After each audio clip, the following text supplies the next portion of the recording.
Samuel Ashcroft kicked the front door open, the divorce papers crushed in his fist, the cruelest words of his life already loaded on his tongue. "Sign them, Abigail. We're done." Then she turned from the window.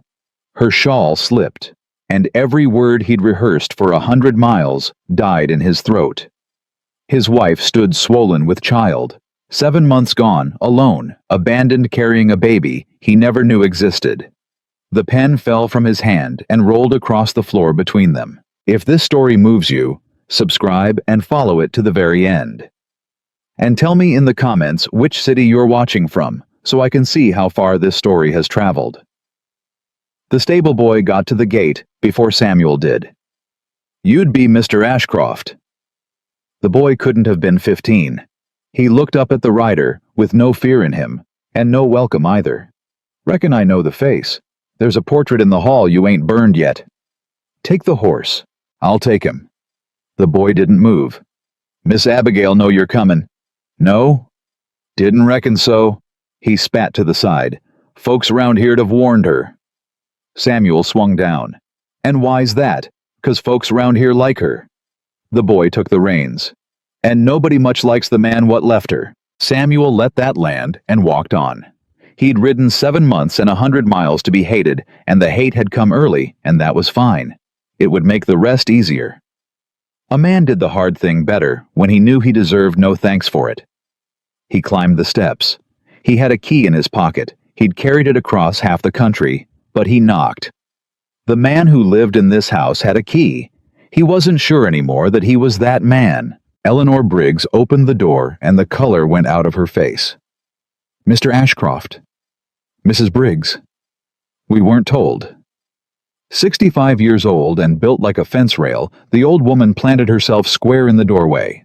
She did not step aside. In 2 years she had never once failed at a courtesy, and Samuel marked it. "What is it you've come for?" "My wife." "Your wife." She said it like there was a stone caught in it. "After 7 months." "After 7 months." "She's not well." "What's wrong with her?" "That ain't mine to say." "Then whose is it?" "Hers." The old woman's jaw set hard. "And if you've got a thimble of the decency your name's supposed to carry, you'll let her be the one that says it. You don't come back into a house you walked out of and start asking questions like you got a right to the answers." "I'm coming in, Mrs. Briggs." "I figured you would." She still didn't move. "I just wanted to look at you first. Wanted to see what kind of man rides off and leaves a girl to—" She stopped herself, pressed her lips white. "Never mind what.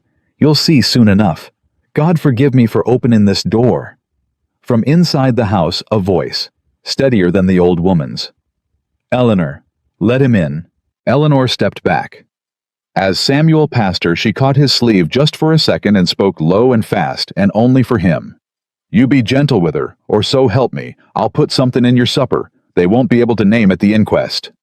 He didn't answer. He walked down the hall toward the parlor, and his boots were loud, and his own heart was louder. She stood at the window with her back half to him, wrapped throat to wrist, in a heavy wool shawl in the hottest July anyone could remember. "Abigail." She turned. Thinner in the face, paler, shadows under her eyes that hadn't been there in December. But she stood the way she always stood, chin level, shoulders square the way her dead father had stood, and she looked at him with a calm that cut the legs out from under every word he'd practiced. "You've come a long way," she said. "I have. There's coffee, or my father's whiskey if you'd rather. I haven't touched it." "I don't need anything." "No," she said. "You never did." He made himself say it before the calm of her could unman him. "Abigail, you know why I'm here." "I expect I do." "I've brought papers." "Of course you have. Articles of separation, drawn proper by Pierce. They're fairer than you'd guess. The estate stays yours, that was never in question. There's a settlement besides. You'd want for nothing. You could live out your life here free of—" He stopped. "Free of you," she said. "Free of a marriage that's brought us nothing but grief." She looked at him a long moment. "Is that what it's brought us? Grief. We've buried more than most folks bury in a lifetime, and we did it without one kind word worth saying. You cried alone in this house, and I drank alone in mine. A marriage isn't two people mourning separately under the same roof." His voice climbed, and he hauled it down. "I came to set you free, Abigail. That's the whole of it. Letting you go was the only decent thing left in me. How noble." The first edge came into her voice, then turned away again like a blade caught in the light. "To ride 7 months too late to set me free." 7 months too? You wrote me 4 letters. She said it quiet, which was worse than loud. 4. In 7 months. I kept them. I read them till the creases wore through. And not once, Samuel, did you ask how I was living. You told me about the harbor, the price of cotton, the fog. You never asked how I was. Abigail, you didn't ask because you'd already decided. You decided I'd be better without you. Then you lined up your facts to prove it the way you line up everything. Cold. From a distance. And now you've ridden all this way to hand me the proof in writing. She drew a breath. Sit down. You've come far to do a hard thing. Sit while you do it. He didn't sit. He couldn't have said why. He stood there with the folded papers turned suddenly to lead inside his coat, and he looked at the shawl, and the thing that had been nagging at him since the doorway came up to the front of his mind. July. The hottest July in memory. And his wife wrapped to the throat in winter wool.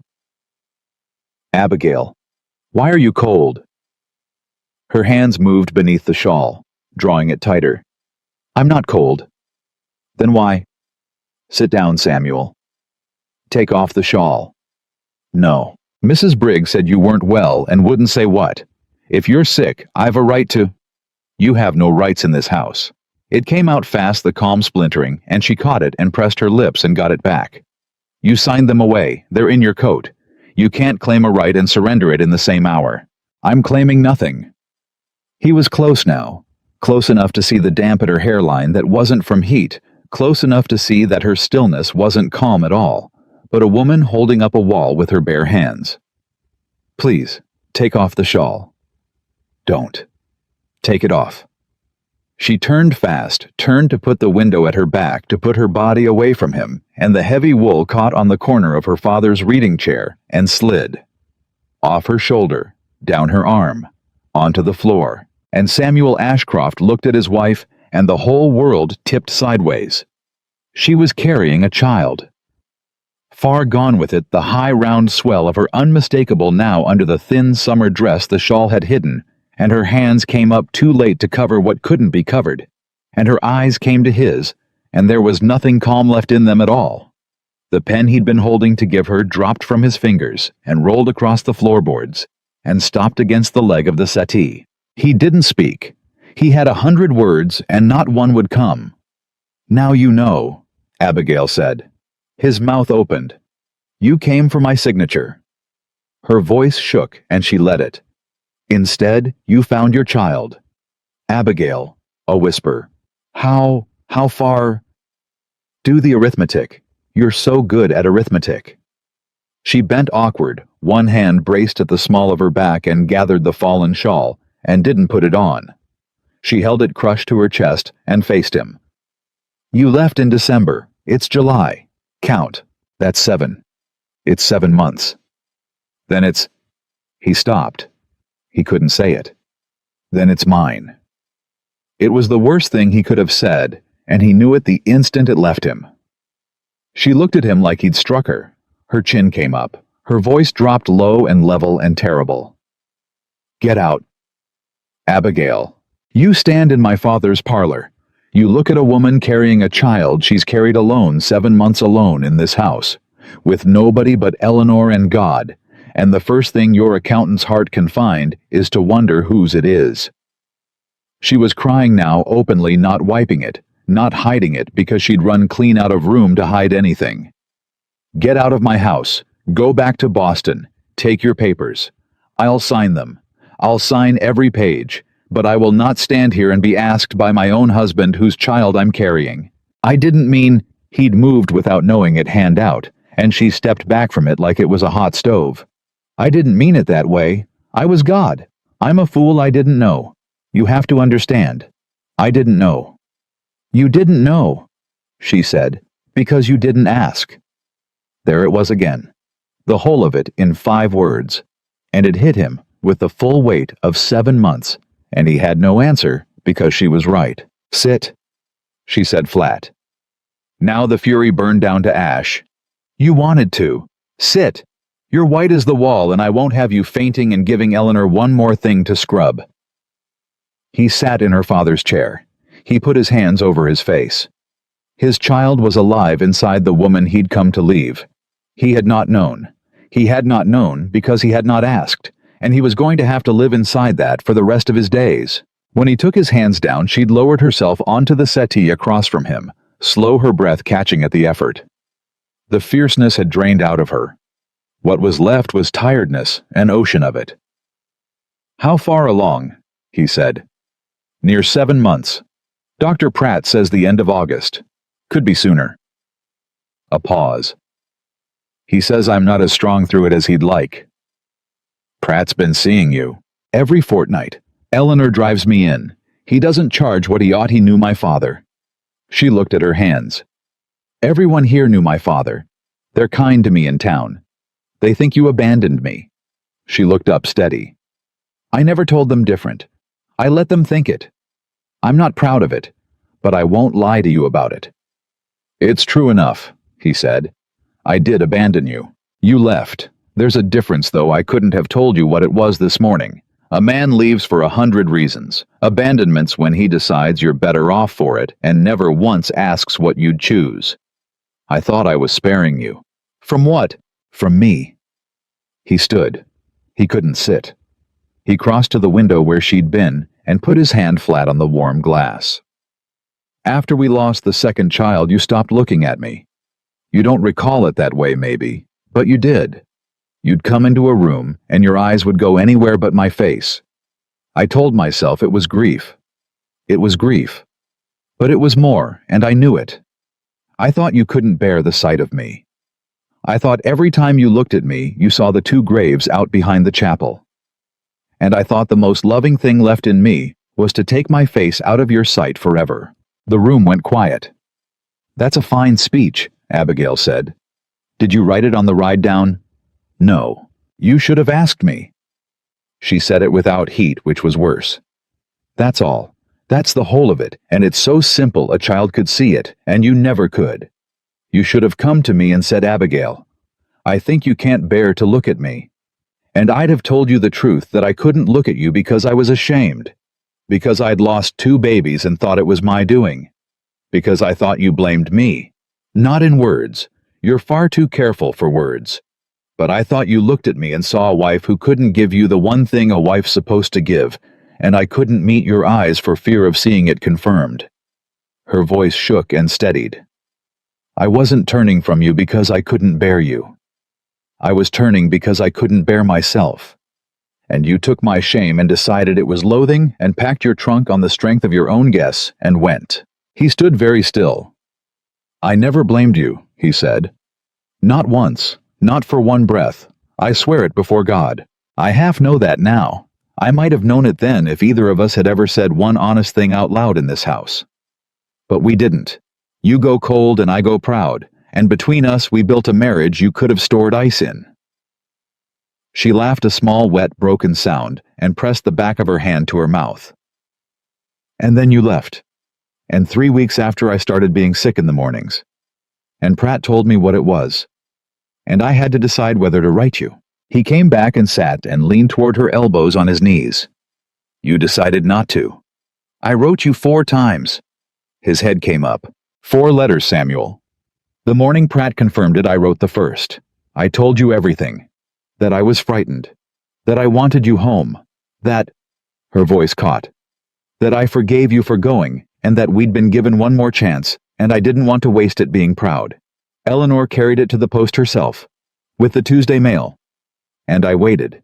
No answer. I told myself the post is slow, Boston's far. So I wrote again, and again. 4 times.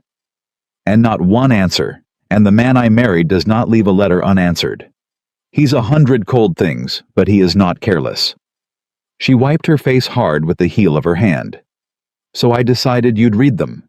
Read every word and chosen silence. I decided you knew I carried your child and didn't want it and didn't want me, and that your silence was your answer. And I stopped writing. And I told this whole county you abandoned me because as far as I knew you had twice over. Samuel had gone white again. Abigail, I never had a single letter from you. Not one. After December, nothing. I thought you wanted me gone. I wrote my 4 because a man owes his wife the courtesy of knowing he still breathes. But you never answered those either, and so I decided the same thing you did. That you'd read them. That your silence was your answer. They looked at each other across the small space, and the same understanding came up in both faces. Letters don't simply vanish, Samuel. No, he said slowly. They don't. 4 of mine to Boston. 4 of yours, you say, to here. Eleanor carried mine herself, every one she'd sooner cut off her hand than fail me. Her brow drew down. Who handles your post at the house in Boston? Who takes it in sorts, it decides what reaches you? He didn't answer right away. Something moved behind his eyes, and his jaw tightened, and his hands curled slow into fists on his knees. Somebody does, he said at last, very quiet. Somebody in that house has handled every letter through my door for 30 years. Then somebody could have burned 8 of them, Abigail said, and we'd never have known they came. The silence after that was a different kind. It was 2 people seeing the shape of a thing done to them in the dark by a hand they hadn't thought to suspect. Don't, she said before he could speak. If I'd had even one of your letters. Don't, Samuel. I'd have ridden through the night. I'd have... Stop. Sharp enough to cut him off. She pressed both hands flat to the swell of her belly, breathing through something, and when she spoke again, each word came down like a stone laid in a wall. Listen to me. I am too far gone with this child to live on what would have happened. A woman in my state cannot afford, if only. It will tear her apart, and the child with her. So you will not sit in my father's chair and torture us both with letters we never got. They didn't come. That's the fact. We are where we are. And where we are is this: you came today to end our marriage, and you are about to be a father, and I do not yet know what either of those things means, and I am very tired. He held still a long moment. Then I won't speak of the letters, he said. Not now. But I'll learn the truth of it. When I go back. When you go back. The words stopped him cold. He heard in his own mouth the thing he hadn't known he was still carrying, that this was a visit that he would return to Boston and his ledgers and his quiet, murderous house, and he heard how it sounded to a woman sitting there carrying his child. I'm not going back to Boston, he said. Not without you. You said that at the altar. You said you'd never leave. She didn't raise her voice. I won't weigh a marriage on what you mean in the heat of a moment. You've meant things before. It landed exactly where she aimed. He took it. That's fair. I know it's fair. Then hear what I'm asking, and judge what it's worth, and don't take it on faith I haven't earned faith. He leaned in. I'm not asking you to forgive me, not to love me or look at me or stop being angry. You've earned your anger, and I'd think less of you if you gave it up cheap. I'm asking one thing. Let me stay, not as your husband, as a man with a duty to you and that child who means to do it. Let me stay till it's born. Let me see you safe through. Let me make myself useful and ask nothing back. And when it's over, if you still want me gone, I'll go. I'll sign whatever you put in front of me. Estate in your name. Settlement on the child, and I'll never trouble you again. But don't make me ride back to Boston and sit in that house counting weeks till word comes whether you and the baby lived. She didn't answer right away. She looked at him a long time, and he sat under it and didn't look away, which cost him, because Samuel Ashcroft had spent his whole life looking away from what frightened him. You'll sleep in the East Room, she said finally. Off the kitchen, not upstairs. Eleanor's room is next to it, and the walls are thin, and she sleeps light, so don't get notions about a husband's rights. I won't. You'll do as Pratt says, and as I say, and as Eleanor says in that order, and her order's above yours, so don't argue, she'll win. All right. You'll tell no one in town who you are. As far as Spotswood County knows, my husband abandoned me, And I'll thank you not to embarrass me by turning up in church at my side before I've decided what we are. All right, and understand this clear." Her voice changed. It went very quiet, and the fierceness came back into it, a different kind. Now older, harder earned. "I am not letting you stay because I've gone soft. I haven't. I'm letting you stay because I am 7 months gone, and not strong, and Eleanor is 65, and the nearest doctor is an hour's drive, and a woman in my state is a fool to turn away 2 more hands in the house. That's all this is. Use. I'd take a hired stranger on the same terms if I trusted him, and I trust you about as far as I trust Virginia weather. So don't mistake my arithmetic for my heart. My heart's not in this. My heart can't afford to be. I understand." "I don't think you do." She held his eyes. If you stay and make me lean on you, make me start to think this child will have a father and then you leave again. If you do that to me, if you do that to this baby, I will not survive it. I mean that as plain as I have ever meant anything. So before you unsaddle that horse, ask yourself honestly, the way you've never once been honest with yourself, whether you've got it in you to stay through the hard part and not just the easy. Because I have buried 2 children, and my father, and the better part of my faith in you, and there is not enough heart left in me to lose you twice." Samuel sat still. Then he stood and crossed to her and didn't touch her. He hadn't earned that, but he went down on one knee at her father's settee, so his face was level with hers. "I've been a coward my whole life," he said. "I dressed it up as caution, and called it sparing you, and called it duty, and it was none of those. It was fear. I was afraid to grieve our children out loud where you could see, so I grieved them cold and alone, and let you think I didn't care. I was afraid you despised me, so I left before you could say it.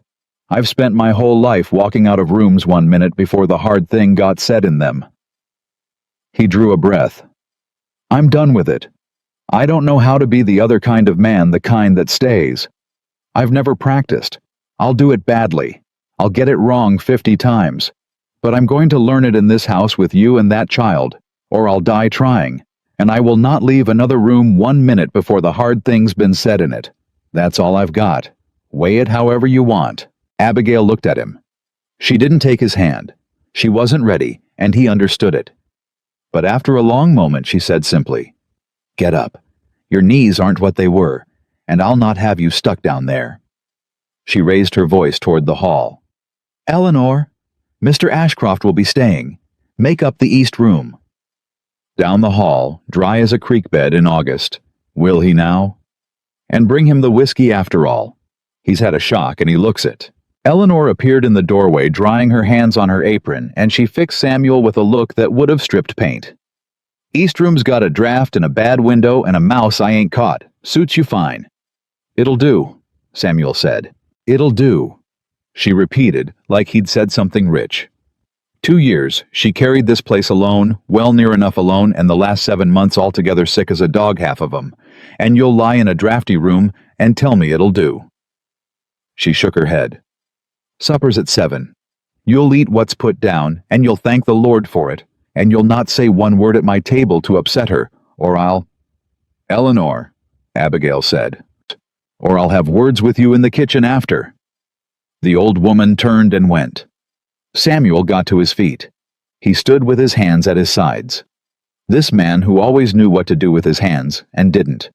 Then he bent and picked the heavy shawl up off the floor and shook it out, and stepped behind the settee, and very carefully, the way a man handles a thing.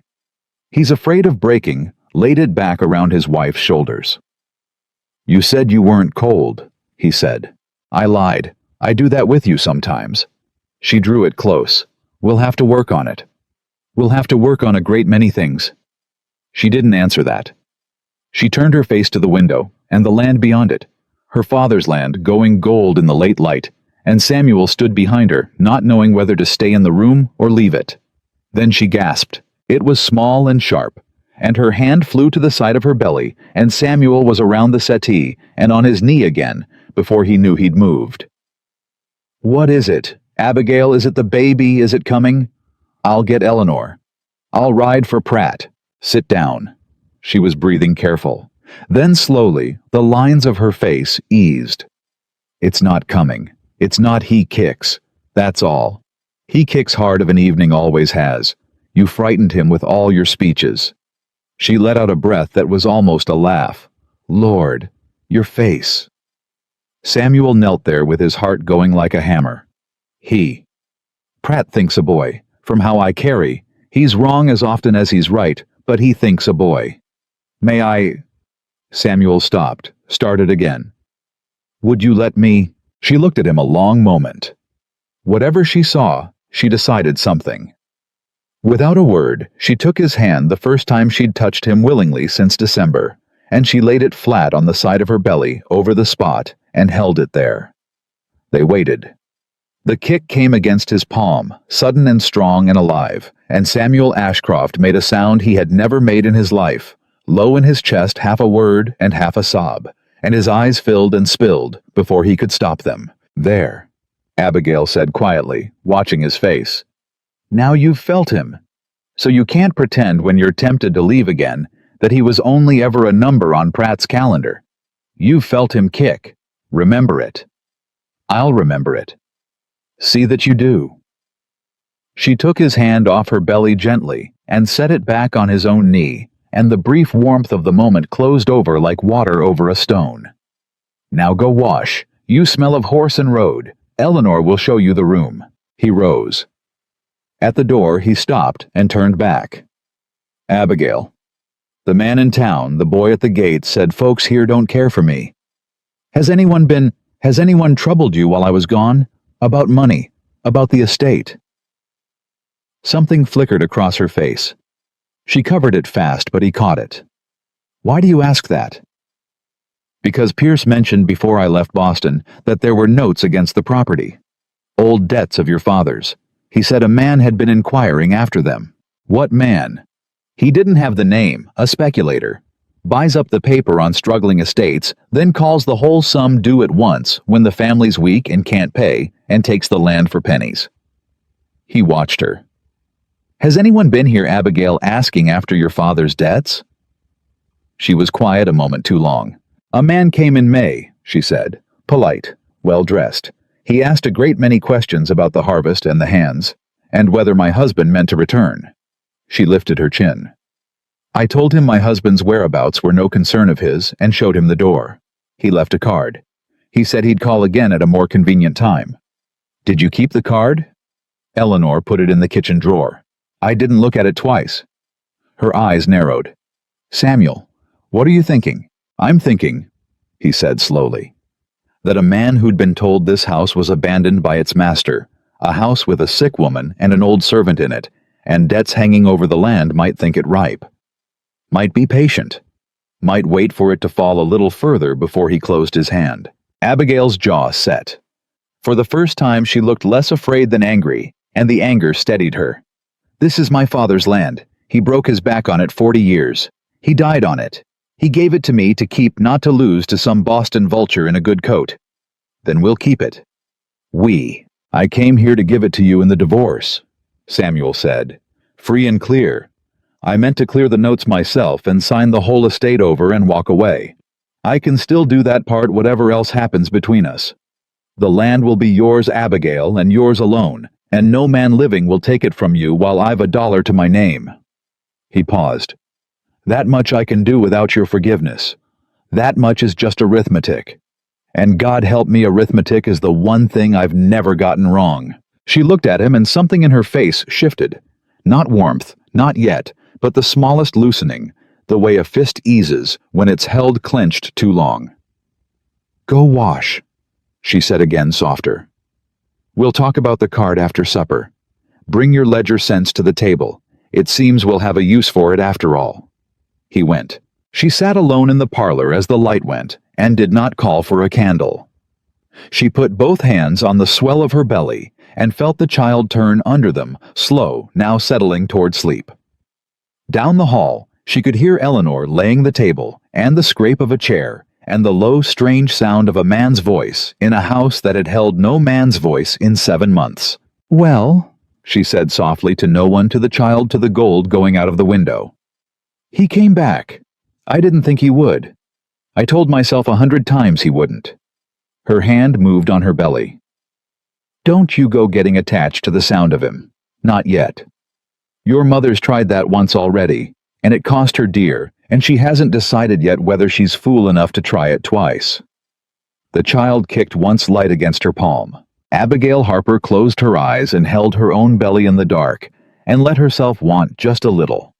Just for a moment. No more than she could afford the thing she had sworn all summer she would never want again.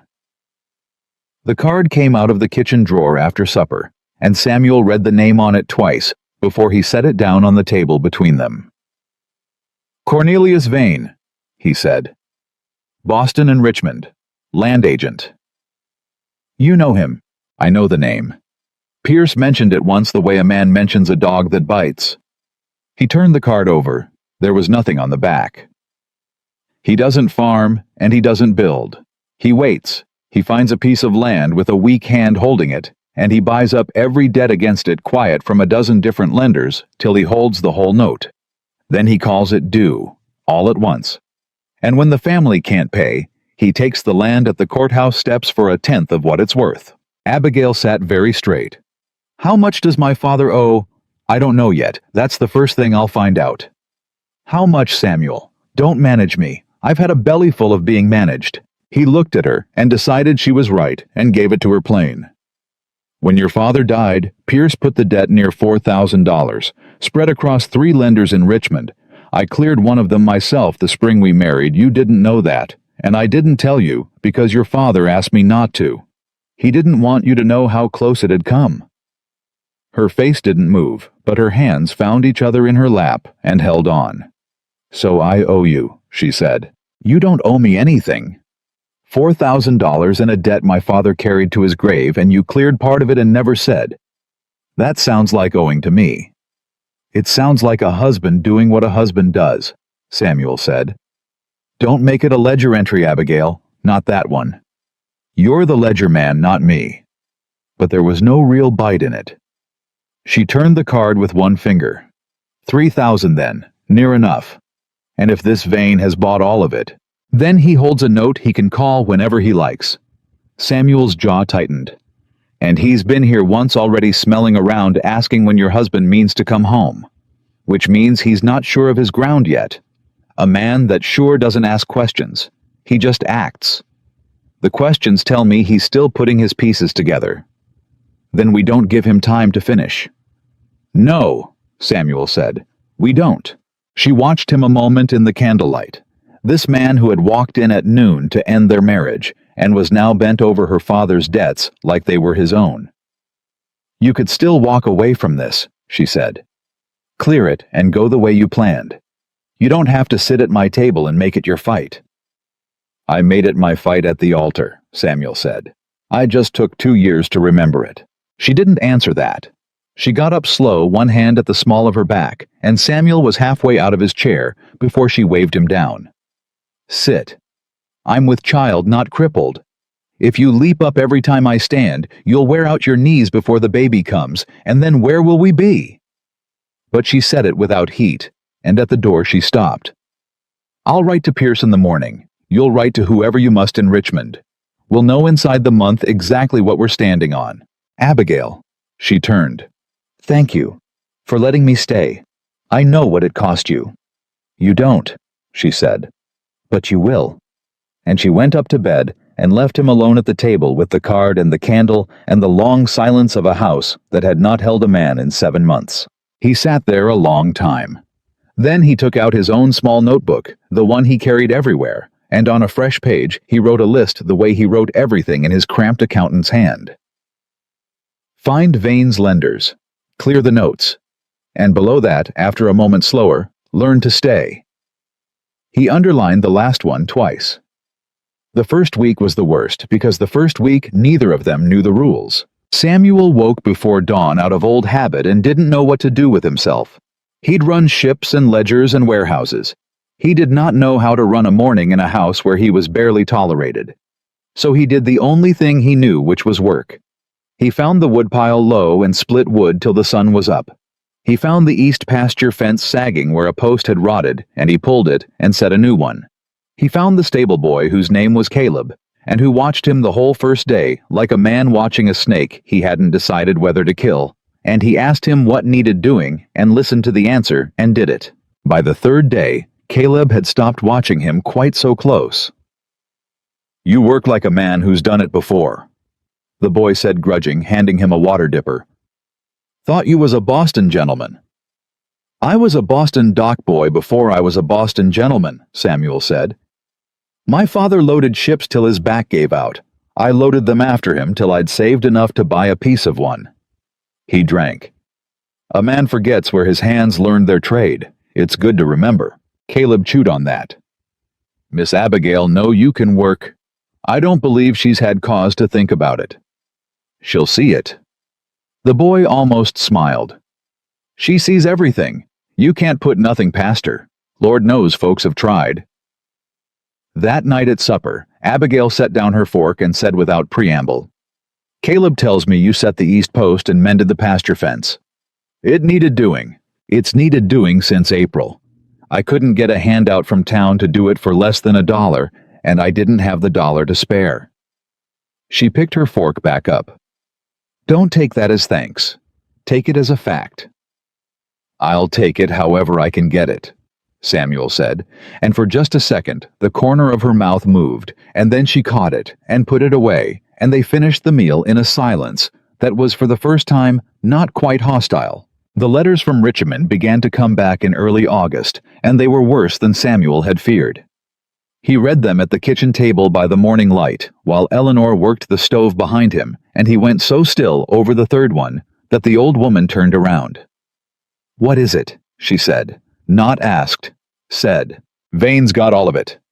Samuel set the letter down. "Every note against this land. He bought the last of it in June, 2 weeks after he stood in this parlor and asked when I was coming home. He bought it knowing I wasn't here, knowing the house was weak." His hand flattened slow on the table. $3,200, and he's filed papers in Richmond to call the whole sum due on the 1st of October. Eleanor put down her spoon. October. October. That's 8 weeks. That's 8 weeks. Samuel looked up at her. "And the baby's due the end of August. Pratt says maybe sooner. Which means Vane'll come to call the note at the exact worst hour of Abigail's life. A new mother week from the birth, a baby at the breast, and a courthouse summons on the table." His voice had gone very quiet and very cold, and Eleanor took a half step back from it. "He planned it that way. The dates aren't an accident. He waited for her to be carrying so she'd be down when he struck." Eleanor's face had gone gray. "You can't tell her that." "I have to tell her." "You will not." The old woman crossed the kitchen and put both fists on the table and leaned into his face, 65 years old, and not afraid of him in the least. "You listen to me, Boston. That girl has held this house up with her 2 hands and her stubborn back for 7 months while you played the merchant prince 300 miles north. She's lost 2 babes already. 2. And Pratt says she ain't strong, and a woman that ain't strong can lose a third if she's frightened bad enough at the wrong time. You go up them stairs and tell her a man's coming to take her father's land the week she gives birth, and you might as well take the baby's life in your own 2 hands. Her voice cracked, but her eyes didn't. "You want to make it right? Make it right quiet. Fix it before she ever has to know how close it came. That's what a man who stays does. He don't unload his fear on a woman who can't carry it. He carries it himself." Samuel looked at her for a long moment. "You love her," he said. "I birthed her," Eleanor said. "Her mama died doing it, and I caught her in these 2 hands, and I have stood between that girl and the world every day of her life since, and I will stand between her and you if I have to husband or no, now. What are you going to do about Vane? I'm going to pay it." Samuel folded the letter. $3,200. I can cover it. It'll take most of what I have liquid, but I can cover it. I'll write Pierce today and have him draw the funds, and I'll clear the whole note before October, and Vane will never set foot on this land again." Eleanor straightened slow. Something in her face eased. Just like that. Just like that. "Then why?" she said, watching him. Do you look like a man who's just found a second snake in the same boot?" Samuel didn't answer right away. He picked the letter back up and read the last lines again, the part he hadn't said aloud. "Because Vane's no fool," he said finally. "A man like that doesn't spend $3,000 buying up notes on a piece of Virginia farmland just to be paid back at face value. There's no profit in it. He bought this debt to take the land, not the money. So when I pay him off, and I will, he's going to lose what he came for. And a man like Vane doesn't lose what he came for and tip his hat and ride away." He set the letter down.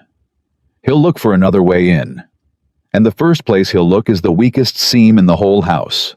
Eleanor's eyes narrowed. "Which is the marriage," Samuel said quietly. "A husband who abandoned his wife. A wife who told the whole county he did.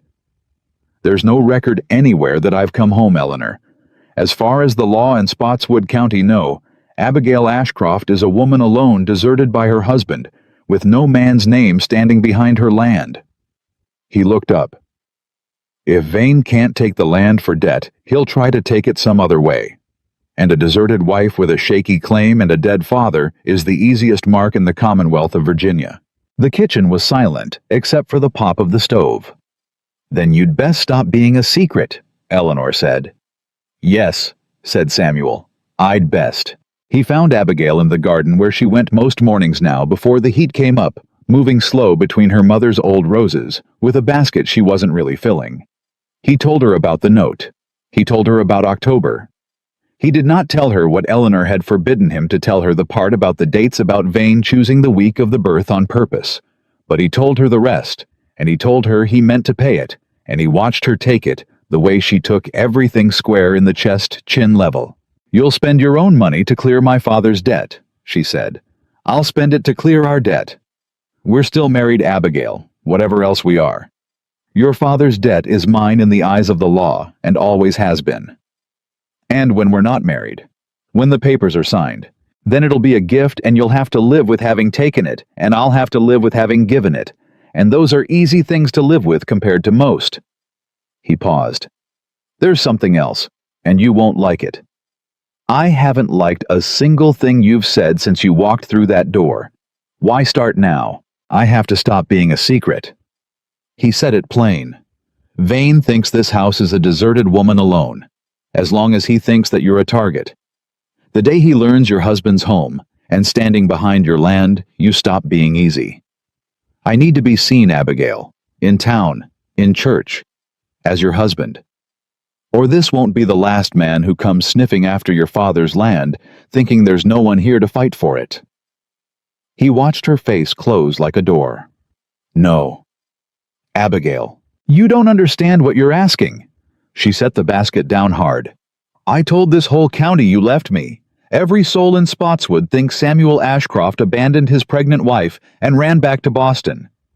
They've been kind to me on the strength of that story. The women bring me bread. Pratt cuts his fee. The minister prays for me by name. And now you want me to walk into church on your arm and have every one of them understand in one breath that I lied to them. That my husband was here all along, or come home, and I never said. They'll think—" Her voice caught. "They'll think I'm a liar or a fool who took back the man who left her, and either way, they'll never look at me the same. They'll look at you," Samuel said, "as a woman whose husband came home, which is the truth. 7 months late. 7 months late is still home." He stepped toward her. "Abigail, I'd carry your shame for you if I could. I'd stand up in that church and tell every soul in it that the fault was mine, that I left, that you did right to say so, that any lie you told was a lie I forced into your mouth by leaving. I'll say exactly that if you'll let me. Let them hate me. Let them think whatever they want about me. But let me stand between you and the next Cornelius Vane, because there will be a next one, and the one after that, as long as you're a woman alone in their eyes." She turned away from him toward the roses and stood with her back to him a long time, and he let her, because he was learning slowly when to fill a silence and when to leave it be. "Sunday," she said at last, not turning around. "We'll go Sunday, and you'll do the talking since you're so eager. And Samuel—" Now she turned. "When they cut me to ribbons when the women stop bringing bread and start whispering, you'll be the one who made me do it. I want that understood between us. Whatever this costs me, it's on your account, not mine." "On my account," he agreed. "Everything's on my account. I've a long ledger to pay down." "Yes," she said. "You do." But she didn't sound quite as angry as her words, and when she went back to her roses, she let him carry the basket. Sunday came hot and bright, and they rode into town in the wagon with Eleanor between them, like a chaperone, and Samuel felt the whole congregation turn to look the moment he handed Abigail down from the seat. He'd been right that they'd stare. He'd been wrong about what would come after. He had braced for a fight. He had rehearsed on the ride in the words he'd say to the minister and the men on the church steps, the whole careful speech taking the blame onto himself. He never got to give it.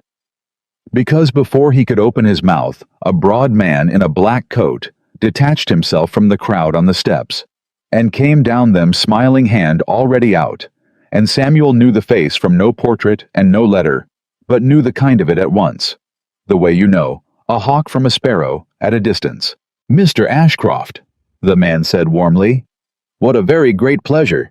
We'd near given up hope of ever meeting you. Cornelius Vane, sir. I've had the honor of looking after some business interests in this county." He turned the smile on Abigail without dropping it an inch. "Mrs. Ashcroft, you're looking well. You're looking very near your time, aren't you? May I say how glad the whole county will be to see your husband return to you at last? Such a comfort. Such a comfort to a woman in your delicate condition." Abigail's face had gone white as bone. "Mr. Vane," she said, "you remember me. I'm flattered." Vane's eyes moved between the two of them, quick reading, and Samuel watched him do it, and understood that the man was recalculating in real time, fitting this new fact, the husband home present, standing into whatever scheme he'd laid, and not liking how it fit. "I did wonder, ma'am, when I called in the spring whether Mr. Ashcroft might ever grace us. You were quite certain at the time you couldn't say when he'd return, or whether." The smile widened a hair. "And here he is. How fortunate. How very fortunate for everyone. My husband's affairs kept him in Boston," Abigail said, and her voice did not shake, and Samuel could have wept at the steel in it. "They're concluded now. He's home. So I see. So I see." Vane finally let go of Samuel's hand. "Then I'll look forward to discussing certain matters of business with you directly, sir, now that you're returned. Matters touching the estate. There's no rush." That smile again. "Well, there's some rush, but nothing that need trouble a man before his child is even born. We'll speak after the happy event. My warmest congratulations to you both." He tipped his hat and went back up the steps, and the whole exchange had taken 90 seconds, and Samuel stood in the churchyard, with his heart slamming, and understood that the war he'd thought he had 8 weeks to prepare for had just begun in the open, in front of the congregation, with a smile and a tipped hat. Inside, through the whole service, he was aware of Vane 3 pews back, and aware of Abigail beside him, sitting straight as a post, and aware that not one woman in that church had come to bring her bread. The whispering started on the steps after. He heard it the way you hear weather coming, a low rustle here and there, a word landing clear. Came back. Took him back. After all that. Pride goes before. He saw Abigail hear it too, saw her chin lift another notch with each fresh murmur, and he stepped close to her side, not touching. Just close the way a man stands beside something he means to shield. It was the minister's wife who finally said it to Abigail's face. A thin, kind-eyed woman named Mrs. Coffey, who had, Abigail told him later, sat with her through 3 of her worst nights that spring. She took Abigail's 2 hands in hers on the church steps and said gently, so gently, it was worse than cruelty would have been, "Oh, my dear, I do hope you know what you're doing taking him back. A man who'd leave you once?" She didn't finish. She didn't have to. She squeezed Abigail's hands and looked at her with such pity that Samuel saw it land harder than any insult could, and Abigail, who had stood square through Vane and through the whispering and through the long cold service. Abigail opened her mouth to answer, and found for the first time all morning that she had nothing. So Samuel answered for her. "Ma'am?" He took his hat off. He'd learned that much, that you took your hat off to a woman in this county, and he held it against his chest, and he spoke loud enough to carry to the knot of women behind her, because he understood suddenly that there was no point saying it quiet. "You're right to worry for her. You're right to. A man who'd leave a good woman ought to answer for it, and I'll answer for it to you and to anyone." I left. That's the truth, and I'll not dress it up. My wife told you the truth when she said I'd gone. She's no liar. The only lie told in this matter was the one I told myself, that she'd be better without me, and it was the stupidest lie a fool ever swallowed. He turned the hat in his hands. "I don't ask you to forgive me. I don't ask you to like me. I ask one thing, and it's not for me, it's for her. When the talk goes round this county, and it will let it land on me, I earned it." She didn't.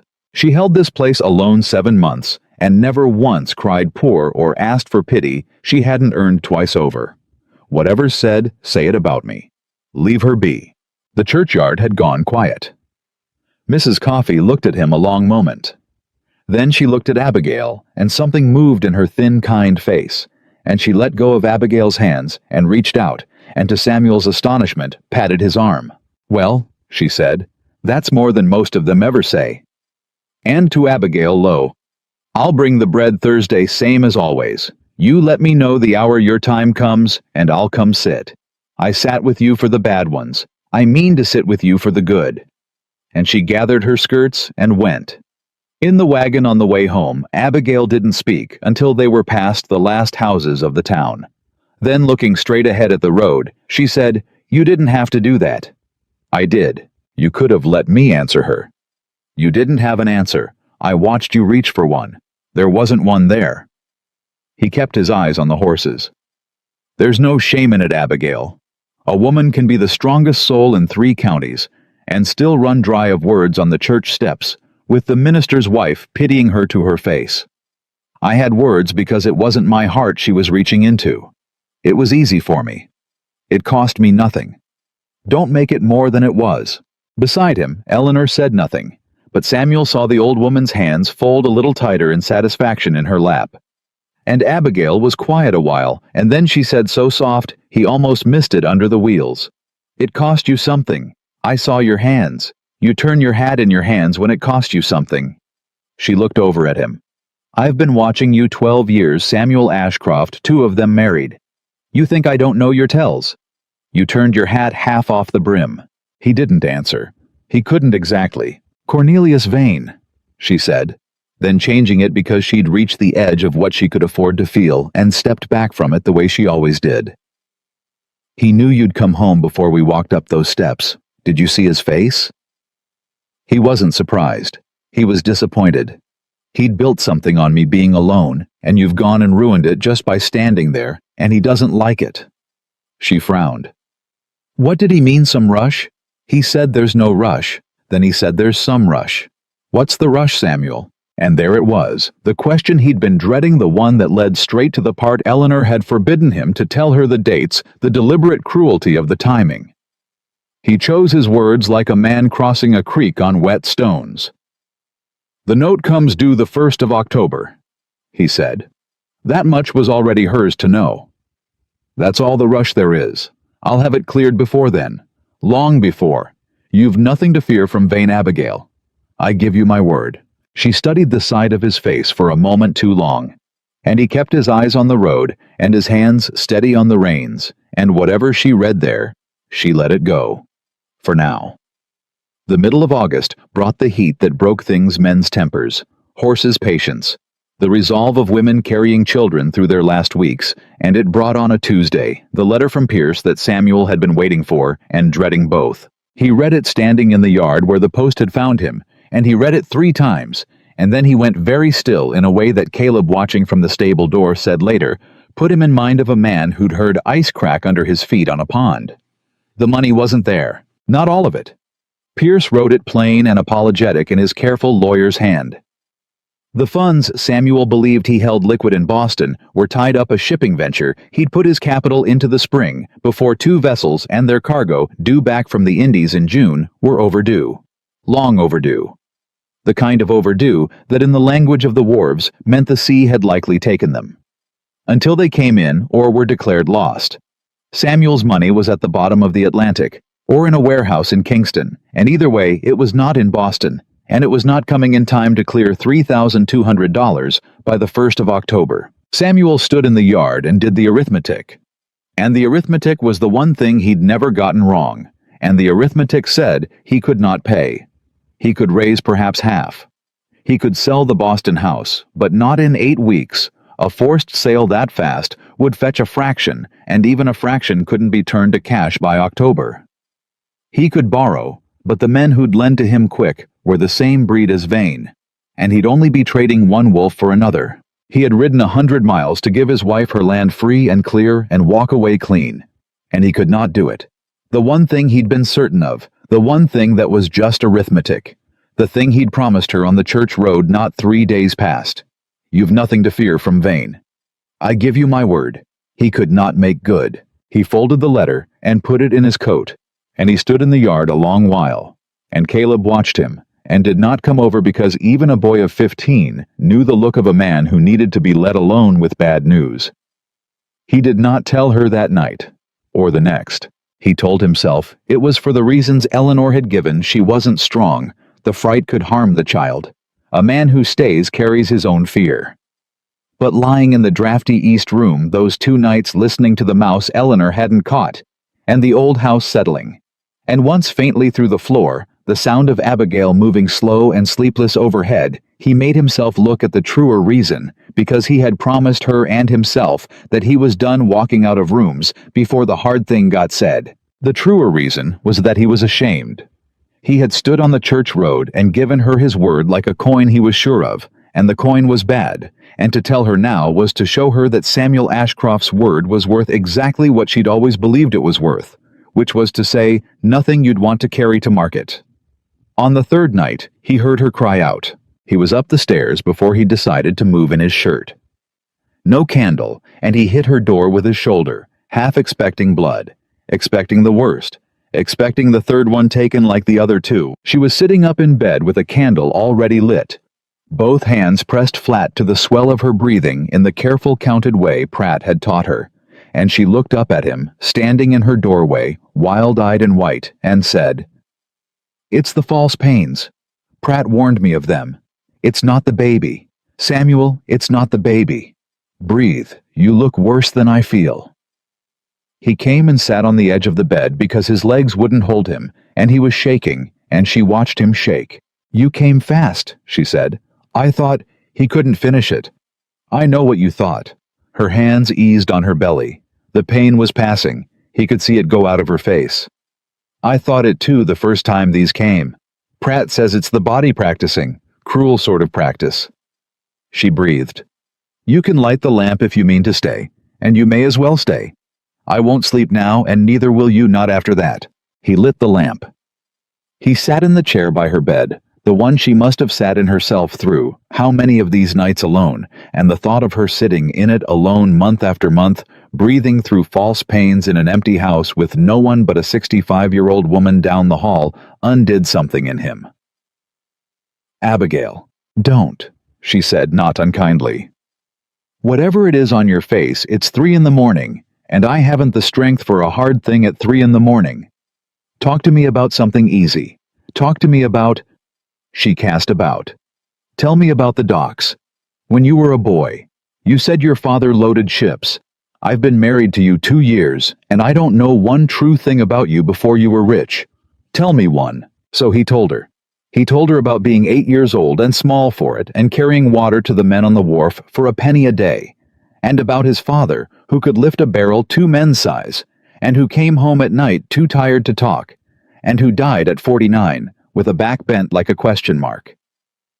He told her about the first dollar he ever saved, and the second, and how it took 11 years to save enough to buy 1/8 share of one ship, and how that ship came in fat with sugar, and made him in one voyage more than his father had earned bending his back for 30 years.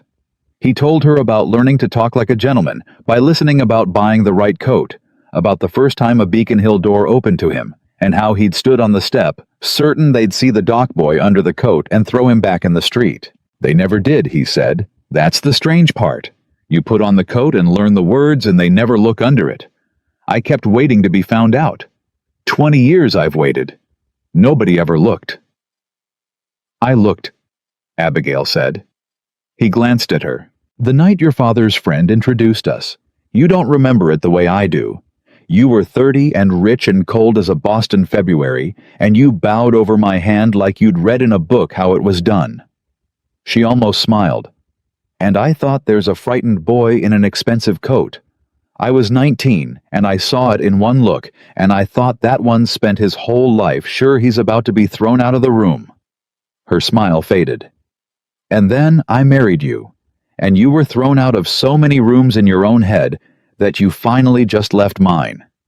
Before I could do it for you. That's what you do, isn't it? You leave the room before they can throw you out. You've done it your whole life. You did it to me. Samuel sat very still in the lamplight. Yes, he said. That's exactly what I do. I know, I told you. I've been watching you 12 years.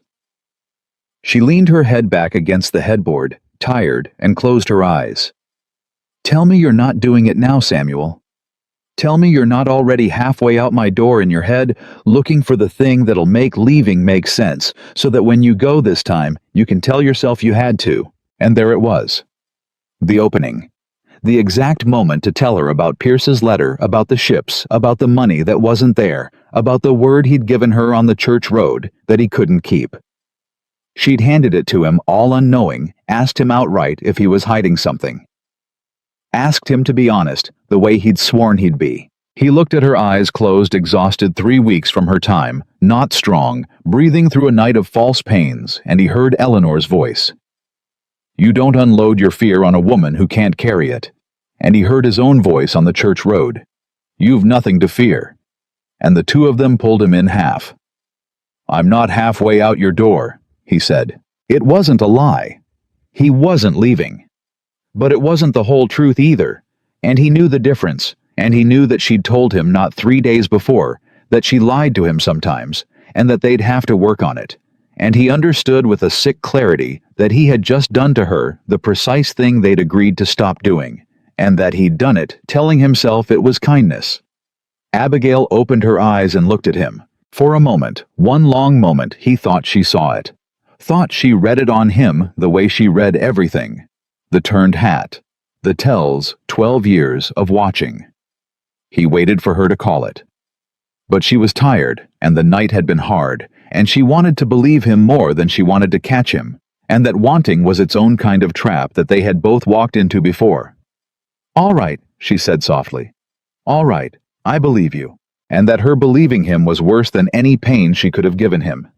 And Samuel Ashcroft sat in the chair by his wife's bed in the small hours of the morning, and understood that he had just told the first lie of his second chance, and that a marriage doesn't die of a single great betrayal, but of exactly this. The small kind thing said in the dark, to spare someone a truth, the letter not mentioned, the fear, not shared, the room half left while you tell them you're still in it. He sat with her until she slept. Then he went down to the cold east room and lit no lamp and lay awake until the window grayed, doing arithmetic that would not come right. No matter how he worked it, and listening through the floor to the silence of a house he had promised to protect and did not yet know how to save. The lie sat at the breakfast table between them for 3 days, like a fourth-place setting nobody would admit was laid. Samuel ate little and slept less. He wrote 2 letters to Boston and tore up the first and sent the second asking Pierce to find a buyer for the house at any price that could be turned to cash by the last week of September. And he knew, even as he sealed it, that no honest sale moved that fast, and that the men who moved that fast were not honest. He rode into Richmond on a Thursday and sat across a desk from a lender with a soft voice and hard eyes, who offered him the money at a rate that would have made Vane himself blush, and Samuel walked out without signing, because a man does not climb out of one wolf's mouth by setting his foot in another's. He came home with nothing and told Abigail he'd been to see about a horse. You don't need a horse, she said. The bay's getting old. The bay's 7. So are you in horse years. She watched him hang his hat. You've been to Richmond twice this week, Samuel.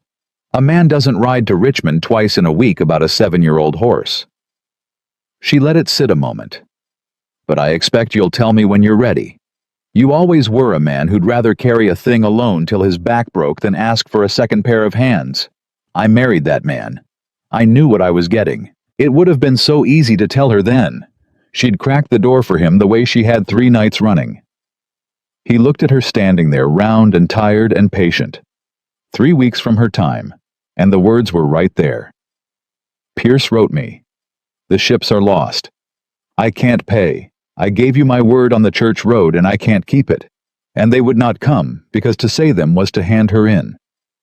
Her last weeks, the one fear he'd sworn to keep off her, and because under that, deeper than that, in the cold place he'd lived in his whole life, Samuel Ashcroft was ashamed. So he said, "The bay's getting old, again like a fool," and Abigail looked at him a moment longer and then turned and went to lie down, and he stood in the front hall hating himself with a thoroughness he'd had years to perfect.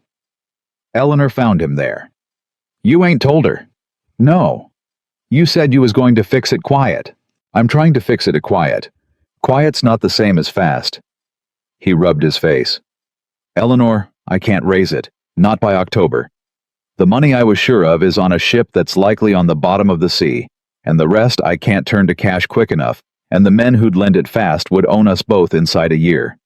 I've spent 3 days looking, and there's no honest way to put $3,200 on that courthouse table by the 1st of October. He looked at her. "I came here so sure. I told her she'd nothing to fear from Vane. I told her on the church road in front of God, you've nothing to fear, and it was a lie before the words were cold." The old woman studied him a long moment. "My Robert," she said finally. "Abigail's daddy, he carried that debt 11 years. You know how he carried it. Not by raising the money. He never had the money, not once, not for one day. He carried it by knowing the land better than the men who held the paper. He used to say, 'Eleanor, a note's just a man's claim that you owe him, and a claim's only as good as the paper under it. You keep your papers, girl. You keep every scrap. The day they come to take what's yours, it ain't the money saves you. It's the receipt." She looked hard at Samuel. "He kept everything, every scrap. It's all in his strongbox in the study where Abigail's never let me throw out so much as a grocer's bill of his." Samuel went very still. "You're saying there might be something in those papers?" "I'm saying. Eleanor said that if a man's going to take this family's land, the man who built this family kept 40 years of reasons he can't. And the only person in this house who's read every scrap of Robert Harper's papers is his daughter. So maybe instead of riding to Richmond to crawl to wolves, you ought to go ask your wife what's in her own father's box. She knows that land's bones better than you'll ever know your ledgers. Or did you think the only one in this marriage who could do arithmetic was the Boston man? It landed like a slap, and it was meant to." He found Abigail not lying down after all, but sitting up in the study, her father's strongbox open on the desk in front of her, papers spread under the lamp, and she looked up when he came in with an expression he couldn't read. "I couldn't sleep," she said. "And I got to thinking. You keep saying you'll handle Vane, handle the note, handle. And I got to thinking, it's my father's debt on my father's land, and I've never once in my life sat down and read what he actually owed and to whom. I let him carry it. Then I let you carry it. And I am so tired, Samuel, of being a thing that gets carried." She put her hand flat on the papers. "So I'm reading it myself. All of it. Sit down or don't, but I'm reading it. Abigail. 3 lenders." She wasn't listening. She was deep in it now, her finger moving down a column in her father's faded hand. "Daddy borrowed from 3 men in Richmond, Tarleton Bissell and a man named Coyle. Coyle was the biggest, near half of it. Tarleton and Bissell the rest." She looked up. "You said this Vane bought all 3 notes." "That's what Pierce's letter said. All 3. He holds the whole debt now." "All 3, she repeated and frowned and went back into the box, and Samuel watched her dig, and he didn't sit, because something in her stillness had begun to prick at him. She came up with a paper folded in quarters, old, the crease gone soft. She opened it. She read it. And Samuel watched the blood go out of her face, and then come back into it all at once, and she looked up at him with her eyes very bright. "Samuel, what did you tell me that first day about my father's debt? About clearing part of it?" "I cleared 1 note, the spring we married. Your father asked me to keep it from you. Which one? Which lender? I don't. It was 2 years ago. He stopped because she was holding the paper out to him, her hand not quite steady, and he took it and turned it to the lamp and read it, and his own breath stopped in his chest. It was a receipt. Dated April 2 years past, in the hand of a Richmond attorney, witnessed and stamped. It acknowledged payment in full from Samuel Ashcroft of the note held by one James Coyle against the Harper estate, the largest of the three, near half the whole debt, principal and interest satisfied and discharged. Coyle's note is paid, Abigail whispered. You paid it 2 years ago. It's gone. It's been gone since before I knew there was a debt at all. Then, Samuel's mind was moving fast now, the cold machine of it turning over.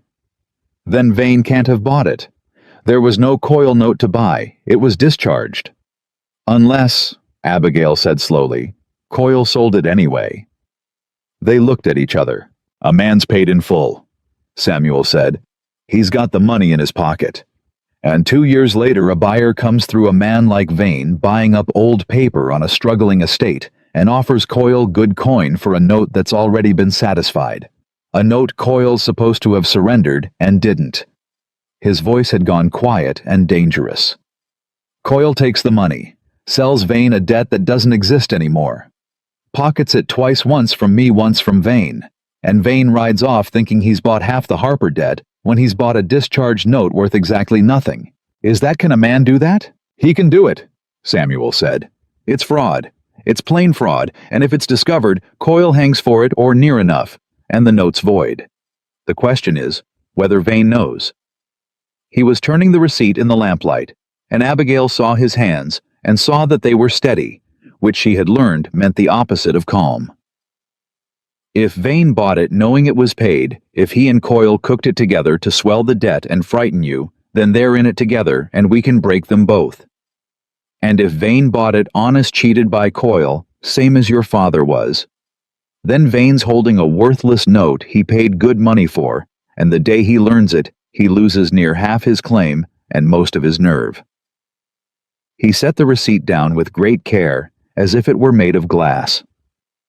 Either way, Abigail, either way, this paper just cut Vane's claim in half, and the half that's left Tarleton and Bissell near $1,600 that I can raise, that I can put on the courthouse table by October if I sell the Boston house at a loss and don't blink.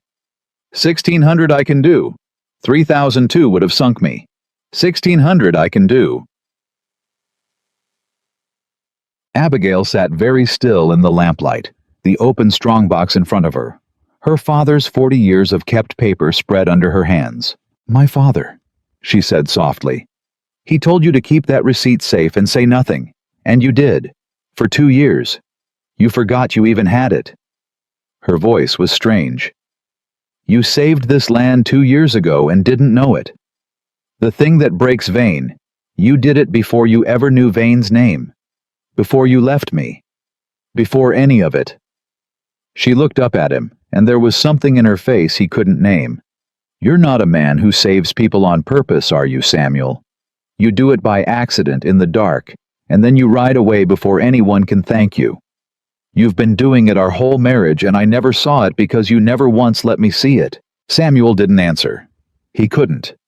Because she was looking at him the way she used to look at him before the second grave, before the cold settled in the way a wife looks at a husband.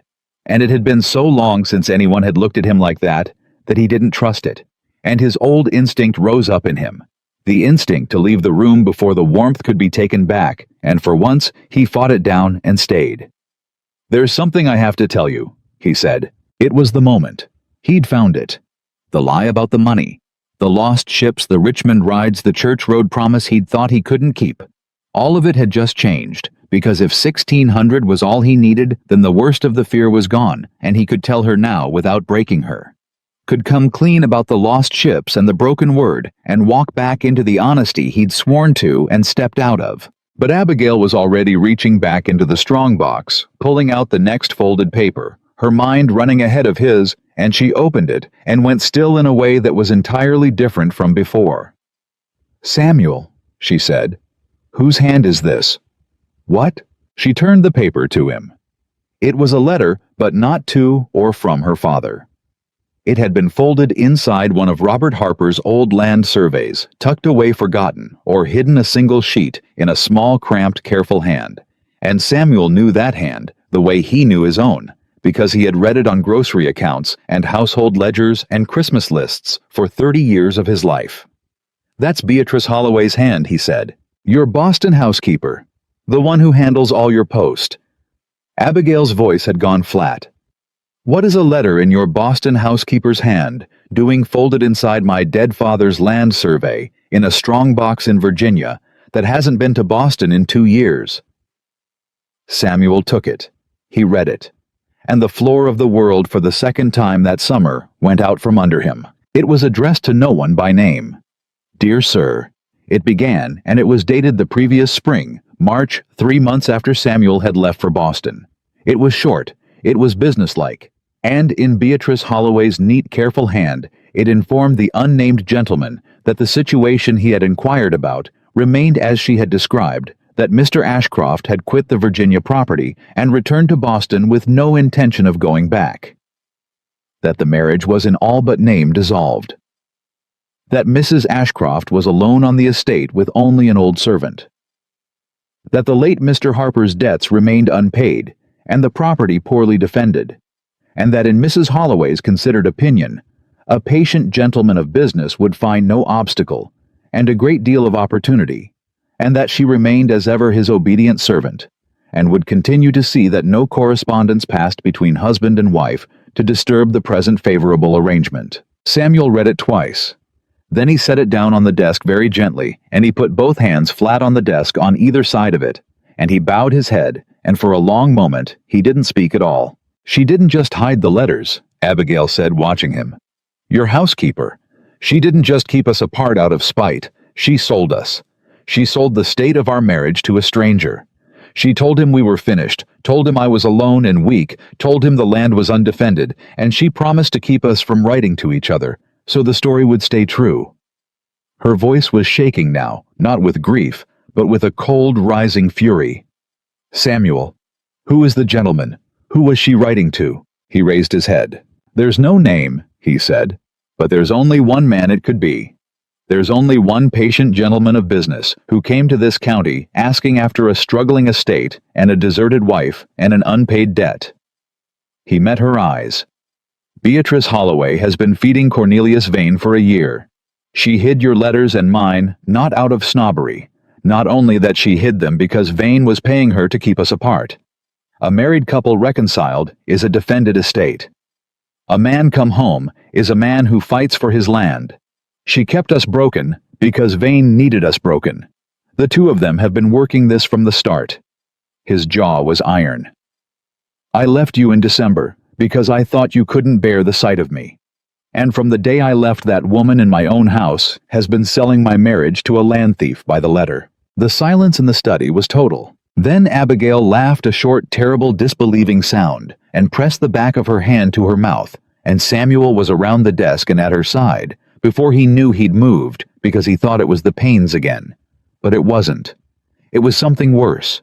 It was a woman who'd held herself square through 7 months of abandonment, finding out that the abandonment itself had been engineered, bought and sold, that the loneliest year of her life had been a thing arranged for profit by 2 strangers in good coats. "Don't," she said when he reached for her. "Don't touch me, I'll come apart just—" She breathed.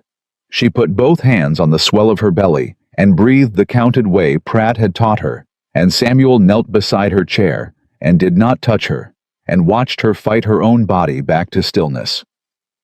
"All this time," she said when she could, "all this time I thought the worst thing was that you didn't want me.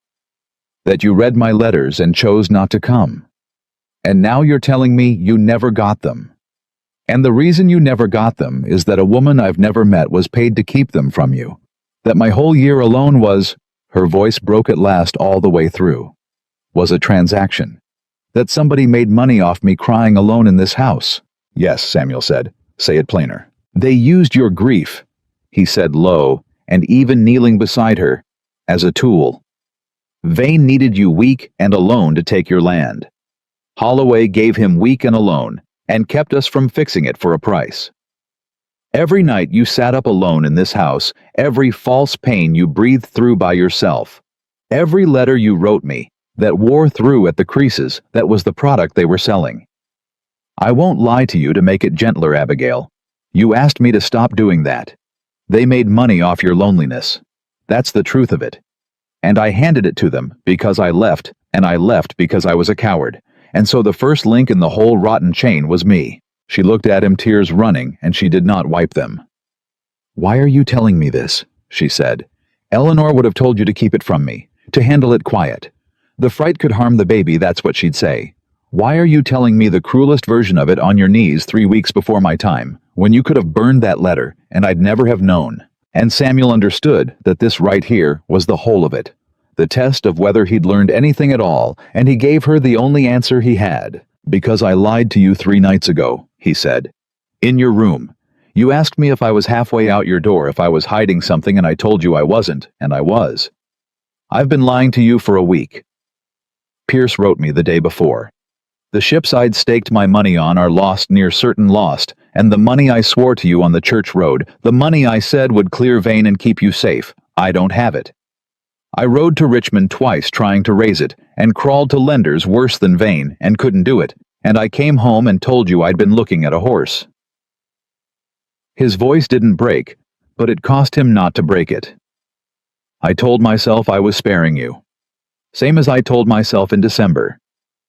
I am so practiced at sparing you, Abigail, that I can do it without even noticing I've started, and every single time what I'm really sparing is myself, my shame, my fear, the look on your face when you find out I'm not the man I let you think I am.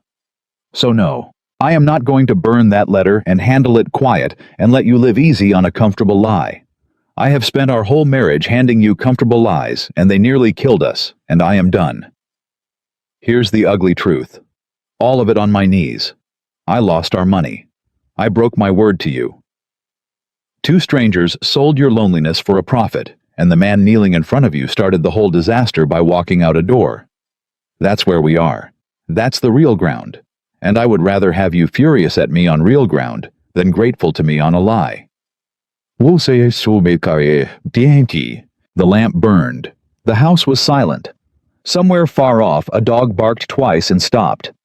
Abigail looked at her husband kneeling on her father's study floor, surrounded by 40 years of kept paper, and she reached out slowly, and she did not slap him, and she did not push him away.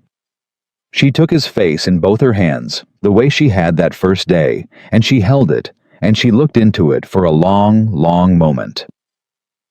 There he is, she said softly. Who? The man my father trusted. I've been waiting 2 years to see him. Her thumbs moved against his jaw. You think the worst thing you ever did was leave. It wasn't. The worst thing you ever did was come home and keep being the same coward in a new room. And the best thing you've ever done in your life, Samuel Ashcroft, is what you just did this minute, which is, tell me the truth when a lie would have been easier and kinder and safer and I'd never have known. Do you understand me? That's the thing. Not the receipt, not the money, not the land. That. If you can keep doing that, if you can stand in front of me on real ground, even when the ground's ugly, then I don't care if we lose every acre your housekeeper sold and live in a tenant's shack. I never needed you to be rich. I needed you to be here, all of you, the shame and the fear and the cowardice, and all here where I can see it. You've been here 3 weeks, and you just arrived this second. Her tears were falling on his hands now. Welcome home. Samuel Ashcroft put his head down on his wife's knees, careful of the child between them, and wept, and Abigail Harper put her hand in his hair, and let him, and neither of them said anything for a long time, because everything that needed saying had finally been said. Then Abigail wiped her face and straightened, and the steel came back into her, and she said, Now, get up. We've a thief to catch, and a land to keep, and I'll be damned if I'll lose my father's farm to the 2 people who sold my loneliness by the pound. Hand me my father's box. We're going to read every scrap in it tonight, and then you and I are going to ride into town and put the fear of God into Cornelius Vane together, and this time, husband, you are not handling one single thing without me. They worked through the night. By the gray of morning, they had it laid out on the desk in 2 neat stacks, the way Samuel laid out everything, but it was Abigail who'd built the stacks. Abigail, who knew which survey matched, which deed, which lender's note tied to which parcel. Abigail, who'd grown up at her father's elbow learning the bones of this land, the way Samuel had learned ledgers. The receipt for Coyle's note sat on top the keystone of the whole thing. The letter in Beatrice Holloway's hand sat beside it. "It isn't enough to know it," Abigail said, rubbing her eyes. "We have to be able to prove it. The receipt proves Coyle's note was paid, that's solid. It's witnessed and stamped. No court in Virginia would honor a note Coyle already gave a discharge on. That breaks half of Vane's claim cold." She tapped the Holloway letter. "But this only proves Holloway's a snake. It doesn't name Vane. A clever lawyer would say it could be any gentleman that we're guessing. It frightens Vane, but it doesn't hang him." "It does one thing," Samuel said. "It tells us Vane's not a patient man playing a clean game. He's a man who paid a servant to break a marriage and hide letters. That's a man with things to hide. And a man with things to hide doesn't want to fight in open court where his own dealings get read out loud." He looked at her. "We don't have to hang him, Abigail. We just have to make him understand that if he tries to take this land, we'll burn his whole reputation down with him in the process. We hold the Coyle receipt over the legal half and the Holloway letter over the rest. Half his claim is fraud he can't collect. The other half he can't pursue without us making very public the question of how a Boston land agent came to know so much about a Virginia marriage." He almost smiled, and it was not a warm smile. He thought he was buying a deserted woman and a defended-by-no-one estate. He's about to find out he's facing a man who reads paper for a living and a woman who knows this land to its roots, and the two of them are very, very angry, and they have his housekeeper's signature. "My housekeeper's not the issue. Yours is." "Mine," Samuel agreed grimly. "And Mrs. Holloway and I are going to have a reckoning of our own the day I set foot in Boston again. But that's for later. Vane's for now." He stood and his back cracked, and he'd been up all night and looked it, but there was something lit in him that hadn't been there in 2 years. "Can you ride into town? It's a long way to ask this far along." "Pratt would have a fit." "Then we'll go without telling Pratt." Abigail looked at him, and slowly, for the first time since he'd walked through her door in July, she smiled at him, a real one, full, unguarded, a smile he hadn't seen on her since before the second grave. "Why Samuel Ashcroft?" she said. "I do believe you're learning to break the rules. There may be hope for you yet." They never got to ride into town. It started in the wagon, before they'd even cleared the gate, a tightening low and deep that Abigail had felt 100 times that summer, and dismissed 100 times as the false pains the body's cruel practice. She breathed through it and said nothing, and Samuel, who was learning her, tells the way she'd long ago learned his, saw her hand go to her belly and her jaw set and said, "Is it the practice ones?" "Yes," she said. "Drive on." He drove on. But before they reached the bend in the road, she made a sound she had never made before, low and surprised and frightened, and her hand closed hard on his arm, and when he looked at her, there was a new kind of fear in her face entirely. "Samuel, turn the wagon around." "Abigail, turn it around now. These aren't the practice ones." Her breath was coming short. "These don't stop. The practice ones stop. These—" Another tightening took her, and she bent over it, gripping his arm, and when it passed, her face was white. "It's 3 weeks early. Pratt said I'm not strong through it. It's too early, Samuel. It's too early. Turn the wagon around and ride for Pratt. Ride for Eleanor, ride for—" He had the horse turned before she finished, and he drove back up that road faster than the wagon was built to go, one arm around his wife to hold her against the jolting shouting for Caleb before they'd even reached the yard, and Caleb came running, and Eleanor came out onto the porch wiping her hands and took one look and dropped the cloth and started shouting orders of her own. "Caleb, ride for Pratt. And don't you spare that horse, you hear me? You ride like the devil's behind you. Tell him it's Abigail and it's early, and her water's like to break on the road if it ain't already. Go." The boy was gone before she finished. "And you," she rounded on Samuel.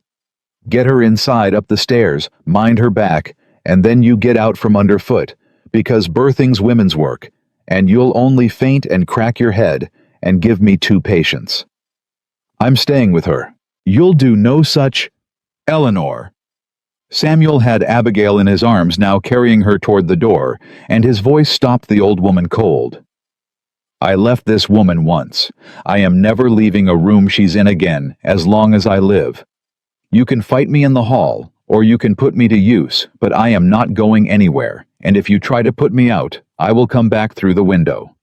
Now where do you want me? Eleanor Briggs looked at him a long second. Windows painted shut, she said. But I take your meaning. Bring her up. You can be of use holding her hands and keeping your fool mouth shut. The minute I tell you to leave, you leave. Agreed? Agreed. Liar, said Eleanor almost with affection, and went up the stairs ahead of them, already rolling her sleeves. It went bad fast. Pratt came. Caleb had ridden like the devil was behind him, and the doctor came at a gallop and was up the stairs with his bag inside the hour. But even Samuel, who knew nothing of birthing, could see in the set of Pratt's mouth and the speed of his hands that this was not how it was meant to go. The pains came too hard and too close. The baby was early and turned wrong. Pratt said low to Eleanor in the corner words like presentation and no time to turn him, that Samuel didn't understand, but understood the weight of. And Abigail was not strong through it, exactly as Pratt had feared. All summer she was losing blood, and she was tiring, and the long night without sleep and the year of grief, and the body that had already lost too, were all telling against her at once. The storm came in around midnight, the way Virginia storms come in summer. Sudden and violent rain hammering the roof and thunder walking across the county. And by the light of every lamp in the house, Samuel Ashcroft sat at the head of the bed where Eleanor had put him, and held both his wife's hands and kept his fool mouth shut as ordered, and watched her fight. You're doing well, he told her between the pains, the only words he was allowed. You're doing well, Abigail. I'm here. I'm not going anywhere. I'm right here. I know where you are. She managed it through her teeth. You've told me 40 times. I know where you are. You're the one who needs telling. Then I'm telling myself too. The pains took her, and she crushed his hands and screamed, and he let her crush them, and when it passed, she fell back gray and spent. And there was more blood than there should have been, and Samuel saw Pratt and Eleanor look at each other over the foot of the bed in a way that turned his own blood to water. Pratt came around to him. He spoke low, fast, doctor to husband, the words a man dreads his whole life. Mr. Ashcroft, I have to speak to you plain, and there's no time to do it gentle. The child's coming wrong, and she hasn't the strength I'd want. I'm going to do everything I can for them both. You understand me, everything. But it may come to a point. It may come. I'm not saying it will, where I can do more to save the one if I'm not dividing myself trying to save the both. If it comes to that point, the choice is the husband's by law and custom, and I'll need it fast, and I'll not have time to ask twice. He held Samuel's eyes. So I'm asking you now while there's breath to answer in, if it comes to that. If I can save the mother or the child, but the dividing of my hands costs me both, what's your word? The room seemed to go very quiet, though the storm still hammered and Abigail still gasped through the building of the next pane. And every instinct of the cold accountant in Samuel Ashcroft, the man who weighed and measured and decided from a distance, every instinct that had ruled his whole life, rose up to do the arithmetic. The child was the future. The child was an Ashcroft, the line, the name, the years, and he heard, under all of it, his wife's voice. From a July afternoon, I have lost 2 children and a father, and the better part of my faith in you, and there is not enough left of my heart to lose you twice. And he understood with a clarity that scoured him clean that he had it backwards, that he'd had it backwards his whole life, that he'd left her in December, weighing a future against a present, and choosing the cold, safe, distant thing, and that there was only one answer a man who'd learned anything could give. Her. His voice did not waver. If it comes to it, you save her. You save my wife, whatever it costs. Her. Mr. Ashcroft, the child. I heard you. Samuel's grip tightened on Abigail's hands. I can have 100 children. I cannot have another her. There's only the one of her in the whole turning world, and I spent 2 years not knowing it, and I am not spending the rest of my life knowing it and having lost her. You save Abigail. If God wants the child too, then God can have an argument with me about it later, and I'll be glad to have it. But you save her first. That's my word, And it's final, and don't you ask me twice." From the bed between pains very weak, Abigail said, "No." They both looked at her. She'd heard. Of course she'd heard. She heard everything. She was gray and soaked with sweat, and there was blood on the sheets, and her eyes were barely open, but she'd heard, and she turned her head on the pillow and looked at her husband with what strength she had left. "No," she said again. "You save the baby. Pratt, you hear me. Both of you hear me. I've buried two. I will not let a third die so I can live. Do you understand me if it comes to it? The baby." Her hand found Samuel's collar and pulled weak but certain. "I had my life, Samuel. 25 years of it. That child hasn't had a single day. You save the days that haven't happened, not the ones that already have." "Abigail, I'm not arguing." She fell back. "I haven't the breath to argue. But it's the mother's body, and the mother gets a say, and my say is the baby, and you can fight me about it the way you fight Eleanor, which is to say, you'll lose." And Samuel Ashcroft, holding his dying wife's hands in a storm at midnight, did the only thing left to a man who had finally learned to stay in the room with the hard thing. "Then we'll argue about it after," he said, "because nobody's choosing anything. You hear me? Abigail Harper, you stubborn, impossible, better than I deserve woman. Pratt's going to save you both because you're going to do the one thing you've done your whole life, which is the hard thing, the thing nobody thought you had the strength for, and you're going to do it. Because I am right here holding your hands, and I am not letting go, and I am not leaving this room, and a Harper does not quit with her husband. Watching you told me that yourself. You told me your father said it. So we are not choosing. We are both of you living. Now push when Pratt says push, and crush my hands to powder if you have to. But you are not dying in front of me tonight, because I just got you back, and I have a great many years of being a decent man to make up to you, and you are not robbing me of the chance. Do you hear me both? We choose both. Whether it was the words, or the man's hands gripping hers, or her own iron, or Pratt's skill, or the plain mercy of God in a storm." Abigail Harper set her teeth and found somewhere past the end of her strength, in the place her father had always sworn the Harpers kept one more day's worth of fight than anybody counted on the strength to do the hard thing one more time. The storm broke just before dawn, the way storms do all at once, into a dripping silence. And in that silence, thin and furious and alive, came the first cry of a child. Samuel didn't move. He sat frozen at the head of the bed, with his wife's hands still in his gray. Himself, now not daring to believe it, watching Pratt's back and Eleanor's hands, and the small, writhing, furious thing they lifted into the lamplight, and he heard Eleanor say in a voice gone thick, it's a boy, and he's small, but he's loud, and the loud ones live, Lord above, the loud ones live."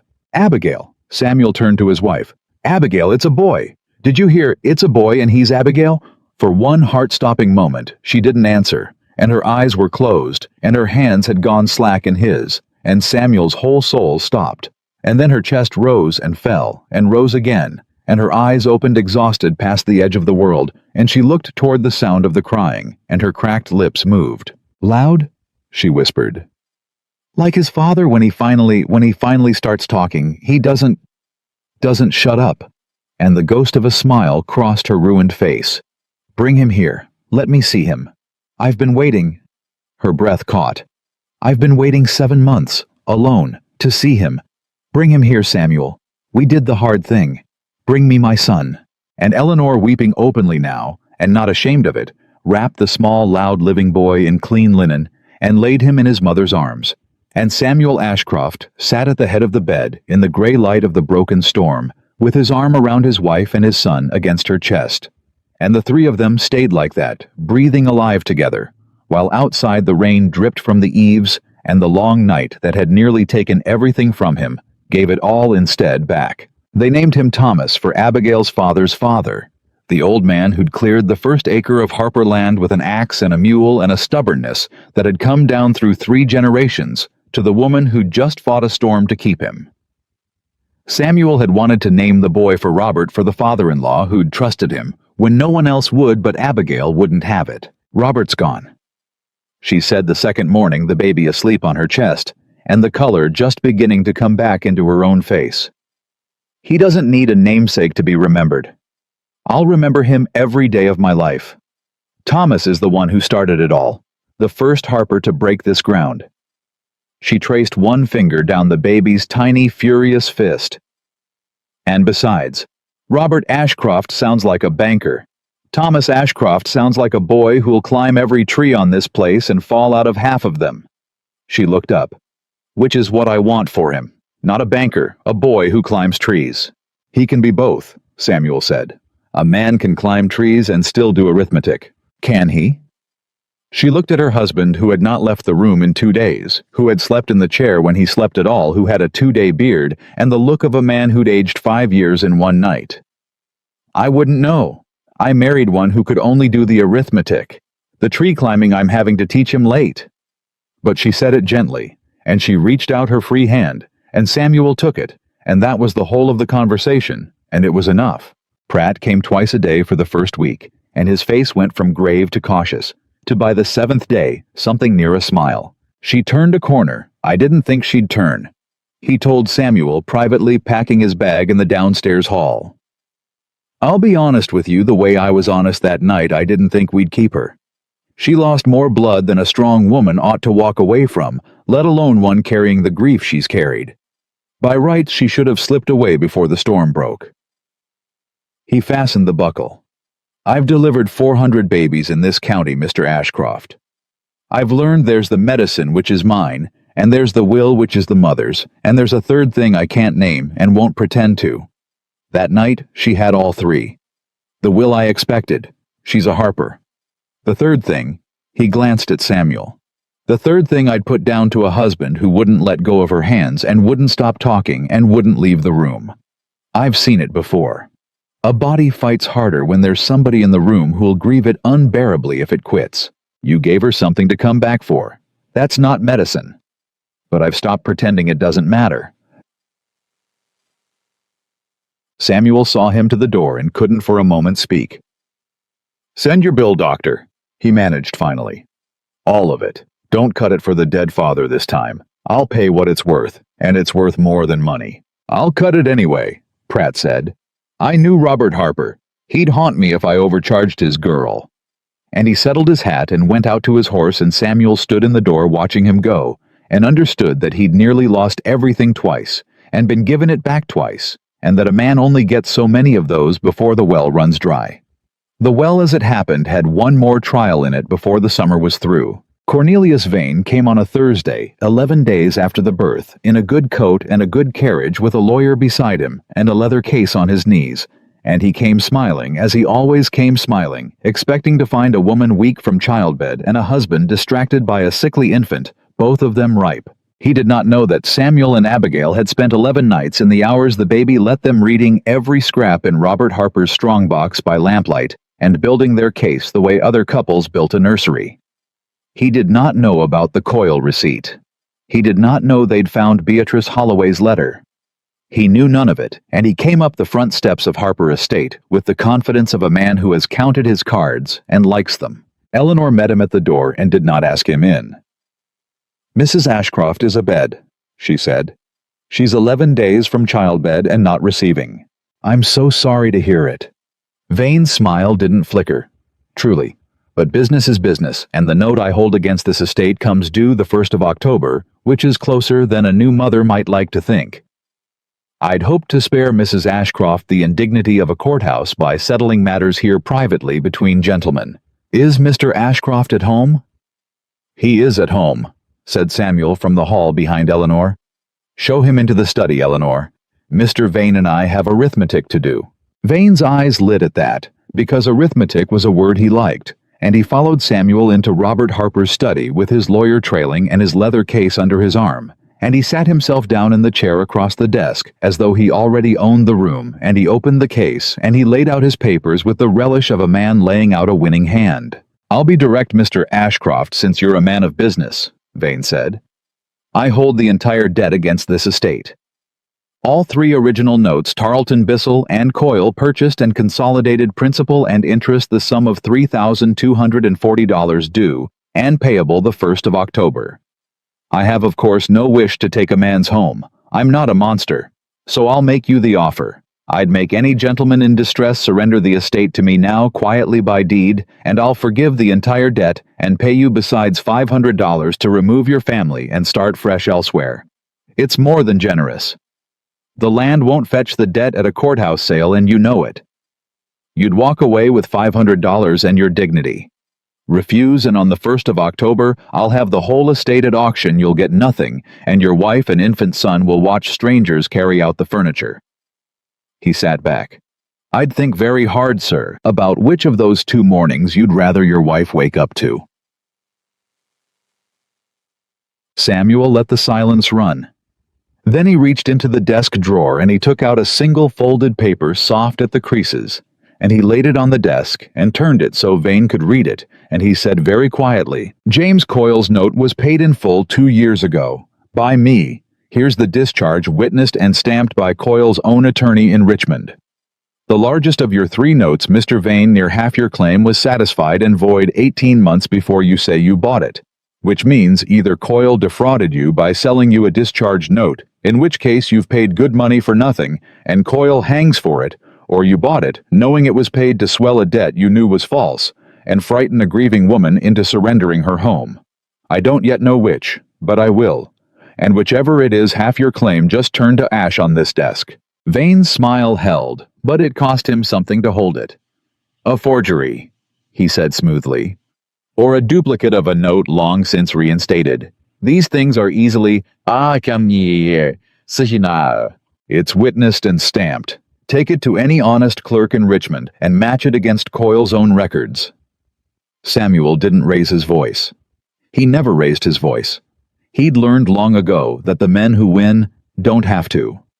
You're welcome to call it forgery in open court, Mr. Vane. I'd enjoy that. Because then we'd subpoena Coyle, and Coyle, facing a fraud charge, would sing every name he ever sold a dead note to, and I suspect yours isn't the only one. He let that sit. But that's only half. Here's the other half. And he laid down the second paper. Beatrice Holloway's letter. This is in the hand of my housekeeper, Beatrice Holloway of Boston, who has kept my house 30 years. It's dated last spring.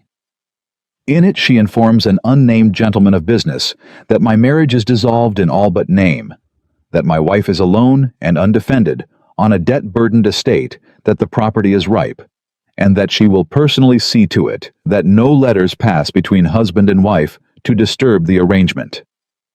Samuel's voice had gone very soft and very cold. She kept us apart for a year, Mr. Vane. Hid my wife's letters and mine. Sold the state of my marriage to a stranger. And the only stranger in this county who came asking after a struggling estate and a deserted wife and an unpaid debt last spring. The only patient gentleman of business it could possibly be is sitting in my dead father-in-law's chair right now with a leather case on his knees. The study was silent. Vane's lawyer had gone very still. There's no name on that letter, Vane said. The smile was entirely gone now. No, Samuel agreed. There isn't. A clever lawyer would tell you it could be anyone, and yours just thought exactly that. I watched him think it. So let me tell you what I think, Mr. Vane, and then let me tell you what I'm offering, because I am in the end a man of business, same as you. He leaned forward. I think you paid Beatrice Holloway to break my marriage and hide our letters, because a reconciled couple is a defended estate and a deserted wife is a mark. I think you and Coyle cooked the false note between you to swell the debt. I think you've done this before in other counties to other families, and I think if I hire a Richmond man to start pulling the thread, the Coyle fraud, the Holloway letters, the pattern of it across every estate you've taken in 10 years, it unravels and you don't survive the unraveling. A land agent's whole trade is his reputation for holding clean paper. The day it gets whispered in Richmond that your paper's dirty, every lender in Virginia stops selling to you and you're finished, and you know it better than I do. That's a great deal of supposition, Vane said, but his voice had changed. It is.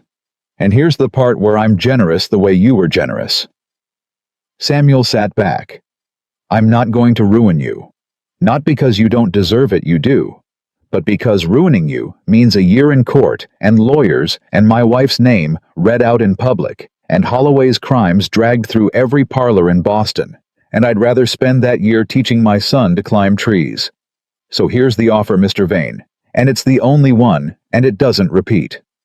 You'll surrender the Coyle note as void here today, signed before your own lawyer as witness. The Tarleton and Bissell notes the real ones, $1,640, the honest half of this debt I'll pay you, in full, by the 1st of October. At face value, not a penny of your inflated interest.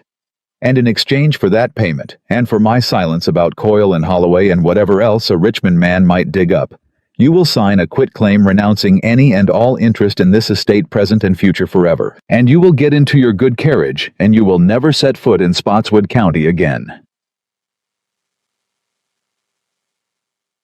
He slid a fresh sheet of paper and the inkwell across the desk. That's the arithmetic, Mr. Vane. $1,600 and a quiet exit against a year in court and the end of your trade. I've done the sum both ways. So have you, by the look of you. Pick up the pen. Vane looked at the paper. He looked at the Coyle receipt. He looked longest at Beatrice Holloway's letter. And Samuel watched the man do the arithmetic he'd been doing his whole life, and watched him arrive at the only answer the numbers allowed. You understand, Vane said, picking up the pen. This is extortion. No, Samuel said. Extortion is what you did to a woman 11 days from childbed. This is a settlement between gentlemen. You said you wanted to settle privately. We're settling privately. Sign by the Coyle line first. Vane signed. His lawyer witnessed it stone-faced. He signed the quitclaim next, renouncing the estate forever, and his hand was not quite steady. And when it was done, Samuel blotted both papers himself and folded them and put them in the drawer and turned the key. You'll have the $1,640 by the last week of September, Samuel said, standing. Pierce will deliver it to your Richmond office and collect your discharge of the Tarleton and Bissell notes. After that, our business is concluded forever. Eleanor will show you out. He paused at the door. And Mr. Vane, one more thing between gentlemen. If I ever learn you've done to another family what you tried to do to mine, if I ever hear your name attached to another deserted wife and another swollen debt, I'll spend every dollar I have hiring the best men in Richmond to take you apart, and I'll do it for sport, and I'll enjoy it more than I've enjoyed anything in years. Do we understand each other? Cornelius Vane gathered his case and his ruined dignity, and did not answer, which was answer enough, and he went out to his good carriage and drove away down the long road, and that was the last that Harper Estate ever saw of him. Abigail was sitting up in bed with Thomas at her breast when Samuel came up the stairs, and she looked at his face and knew before he said a word. It's done, she said. It's done. Coyle's note void.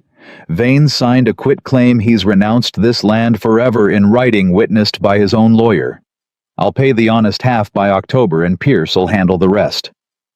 Samuel sat on the edge of the bed, suddenly bone-tired, the long, taut weeks of it all draining out of him at once. He's gone, Abigail. Your father's land is safe. It's yours. It was always going to be yours, but now it's safe, and no Cornelius Vane will ever come up that road again. She was quiet a moment, looking down at the baby. My father carried that debt 11 years, she said softly. He died still carrying it. And you settled it in one afternoon across his own desk with his own kept papers, with a receipt you didn't even remember you had. She looked up and her eyes were wet. He'd have liked you, Samuel. He liked you when he gave me to you. But he'd have loved you for this, for using his strongbox to save his land. He always said the receipt would matter more than the money someday. He'd be so... Her voice broke. He'd be so glad. He worried about me to the end. Worried I'd lose it. And you kept it. You kept it. We kept it, Samuel said. I didn't know which paper mattered. You did. You built the case, Abigail. I just read it out to Vane. You're the one who knew this land to its bones.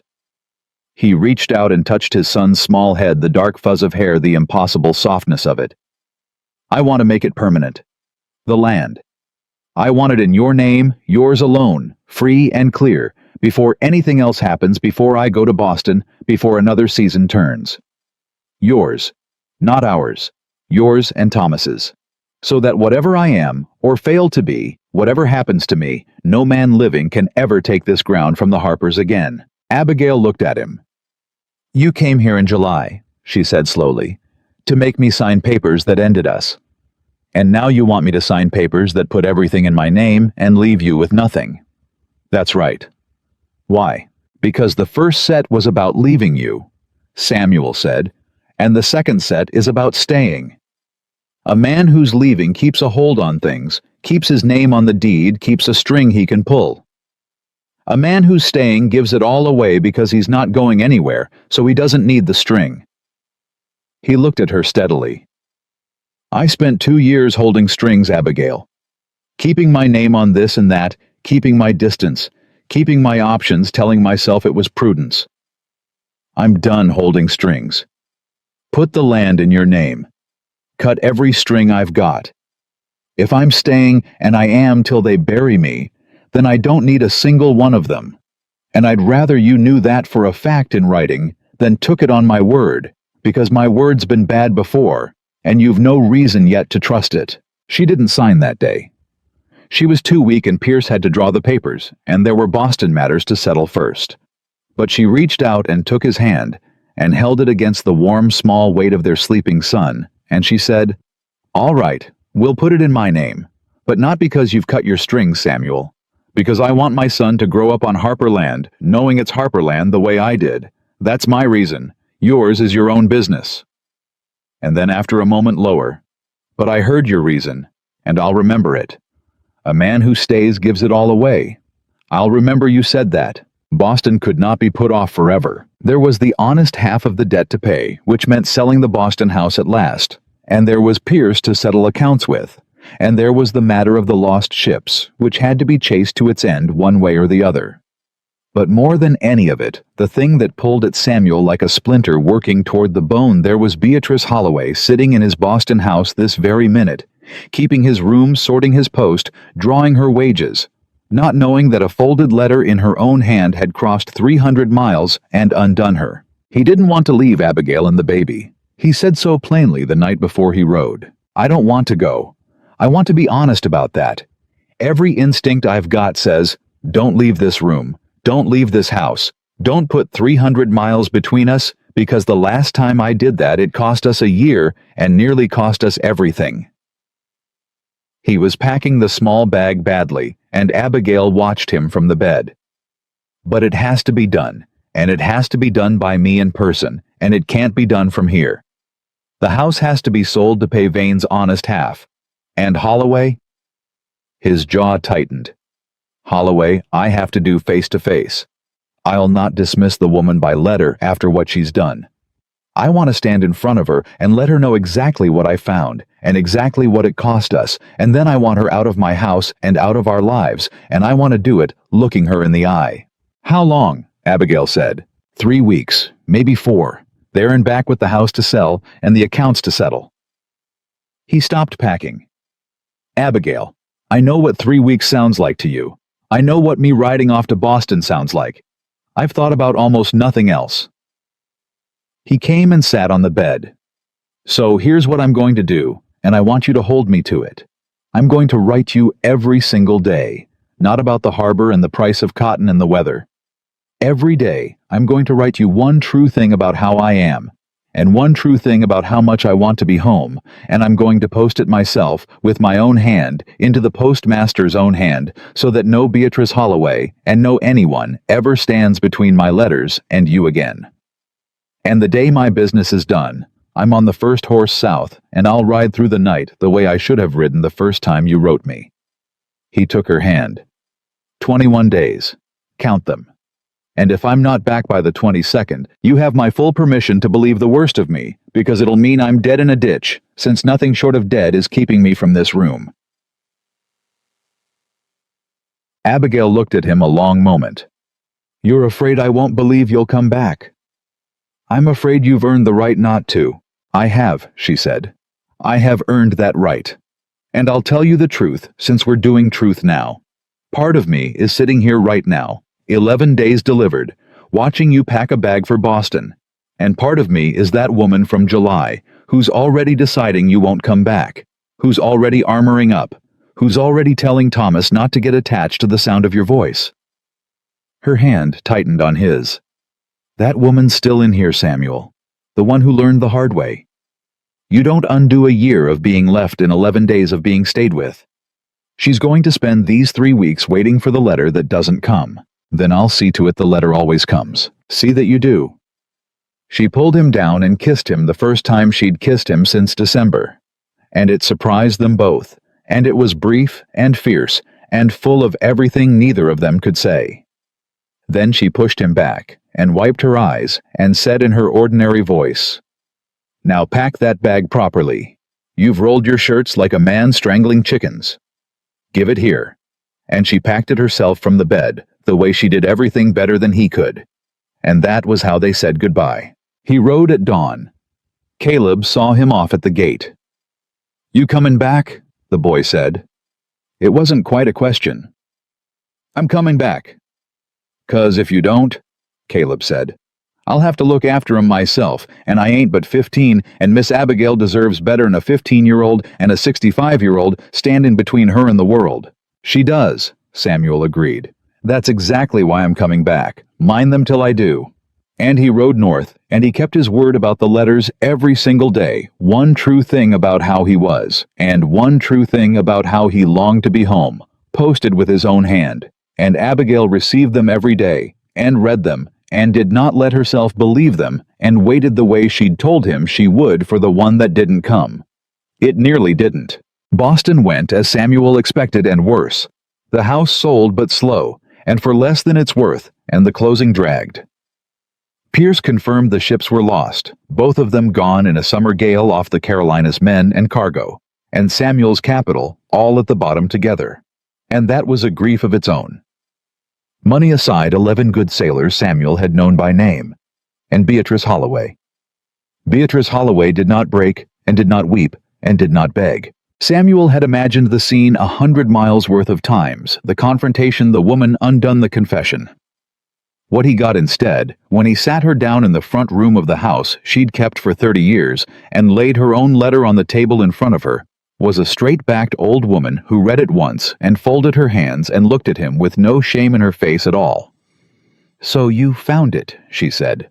"I wondered if you would. I'd thought it burned. You wrote to Cornelius Vane. I wrote to a gentleman who paid me well to do it, and who'd have paid better had you stayed gone as you ought." Her voice was perfectly steady. "I'll not pretend, Samuel. I'm too old to pretend, and you've caught me too clean. Yes, I wrote him. Yes, I kept the girl's letters and yours. 4 of hers, 4 of yours. I have them still. I never burned them. I'm not a fool. A thing kept is a thing that's worth something someday." She nodded at a drawer. "They're there if you want them. I always meant to give them back if it came to this. Call it the one honest thing in a dishonest business." Samuel stared at her. "You kept them. 8 letters. You kept them in that drawer for a year while my wife sat alone in Virginia thinking I'd abandoned her. And you. Why? In God's name, Beatrice. Why? She did nothing to you. She was a girl from Virginia who married above her station. That's the whole of her crime in your eyes, and for that you sold her to a land thief, and you sat on the letters that would have brought me home. Why?" And here at last, the old woman's composure cracked not into shame, but into something older and more bitter. "Because I raised you," Beatrice Holloway said. 30 years. I came to this house when you were 4 years old, and your mother dead, and your father working the docks dawn to dark, and I raised you.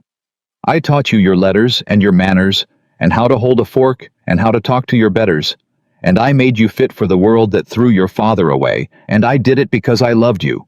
You cold, ungrateful boy, the way I'd have loved a son if God had given me one, and a husband to make him with." Her voice shook now. "And then you grew up and got rich and married a farm girl from Virginia, and you were going to take her and any children you had, and go live on her father's land, and leave me here in an empty house to die alone among your furniture. After 30 years. You'd have left me Samuel, the way you left her. The way you leave everyone. You'd have pensioned me off and forgotten my name inside a year. So when the marriage cracked, when you came back to Boston cold and alone, She stopped, pressed her lips. "I helped it stay cracked, because a broken marriage meant you stayed in Boston, meant you stayed where I could, where I still had—" She couldn't finish it. The room was very quiet. You did it to keep me, Samuel said slowly. I did it because I'm a foolish, jealous, wicked old woman who couldn't bear to be left, Beatrice said, and I'll answer to God for it, and I expect he'll have a good deal to say. But there it is. You wanted the truth, and that's the truth, and it's uglier than you bargained for, isn't it? You thought I did it for Vane's money. The money was nothing. I did it because I loved you, and I was terrified of the empty house, and so I made sure the only family you had was the one in this house, even if I had to keep 8 letters in a drawer to do it. She looked at him old and unbowed and ruined. Now sack me. I've earned it. I'll not contest it. Only... Her composure finally went just at the end, just a little. Only know that the woman who broke your marriage is the same woman who taught you to read the letters you'll use to mend it. I'm both Samuel. I was always both. Most people are. Samuel sat across from her a long time, and then he did the thing that surprised them both. The thing the cold accountant of December could never have done, the thing he'd learned in a Virginia parlor at the foot of a settee. I'm not going to sack you, he said. Don't be a fool. I'm not going to sack you, and I'm not going to forgive you either, because some things shouldn't be forgiven quick, and what you did is one of them. Abigail sat alone for a year because of you. She breathed through false pains alone. She nearly died bringing my son into the world, and she did it 300 miles from me because you kept the letters that would have had me at her side. I will carry my anger at you for that a long time, Beatrice, maybe always. He leaned forward. But I understand it. God help me. I understand it exactly, because it's the same disease I've got. You couldn't bear to be left, so you arranged things to keep from being left. And in the arranging, you hurt the very people you were trying to hold. That's me. That's my whole life. You and I are the same sickness wearing different aprons. He stood. So here's what's going to happen. The house is sold. You can't stay here regardless. You'll come to Virginia. Not as housekeeper. Eleanor would put glass in your soup, and I wouldn't stop her. You'll come as what you are, which is the closest thing to a mother I ever had, and you'll live out your years where you can't be alone and can't do any more harm, and you'll spend them making what amends a person can make to a woman you wronged by helping raise the son she nearly died to bear. That's the sentence. It's harder than sacking you. You'll have to look Abigail in the eye every day and know what you did. But you won't die alone in an empty house, because whatever you are, you're mine, and I don't leave people anymore. I'm done leaving people, even the ones who've earned it. Beatrice Holloway put her face in her 2 hands, the hands that had written the letter, and the straight back finally bent, and she wept, and Samuel let her the way Abigail had once let him. He came home on the 20th day. He'd written it would be the 21st. But he rode through the last night the way he'd promised, and he came up the long road at dawn with the 8 letters in his coat, and an old weeping woman in a hired carriage a day behind him. And Abigail was on the porch before he reached the gate, because Caleb had seen the dust and run to wake her. And she stood there in her shawl with Thomas in her arms, and watched her husband come home a day early, and she did not let herself believe it until he was off the horse and up the steps and close enough to touch. You're early, she said. Her voice was not steady. I rode through the night. He stopped in front of her, suddenly shy, 300 miles of certainty, deserting him on the porch. I couldn't the last 100 miles, I couldn't make myself stop. I kept thinking about the letter that doesn't come, the one you said you'd wait for. And I thought the surest way to make sure it never comes is to get there before it could. He swallowed. So I came a day early. I hope you don't mind that I... Abigail Harper shifted her son to one arm and put her free hand flat against her husband's chest, over the coat, over the 8 recovered letters he hadn't told her about yet, and she felt his heart going hard underneath. 20 days, she said. I counted every one. I told myself every morning you wouldn't come. And every morning a letter came instead, one true thing about how you were, and one true thing about wanting to be home. And I read them, and I told myself it didn't mean anything. A man can write letters and still not come. Her eyes filled. And then you came, a day early, riding through the night. Her hand fisted in his coat. Damn you, Samuel Ashcroft. Damn you. You've gone and done it. You've made me believe you. After everything, after I swore I never would again, you stupid, stubborn, impossible man. You rode through the night and you've made me believe you, and now if you ever leave me again, it'll kill me for certain, because I've gone and let the door open. I've gone and—" He kissed her then on the porch in front of Caleb and the morning, and God with their son squalling between them at being squashed. And it was nothing like the brief, fierce goodbye kiss 3 weeks before. It was a homecoming, and it lasted. And when it finally broke, Abigail was laughing and crying at once, and Thomas was howling, and Caleb was looking pointedly at the sky, and Eleanor had come out onto the porch and was pretending very hard to have urgent business with a broom. "I brought your letters home," Samuel said against her hair. "All 8. The 4 you wrote me, and the 4 I wrote you. She kept them. Holloway kept them, never burned them. They're in my coat.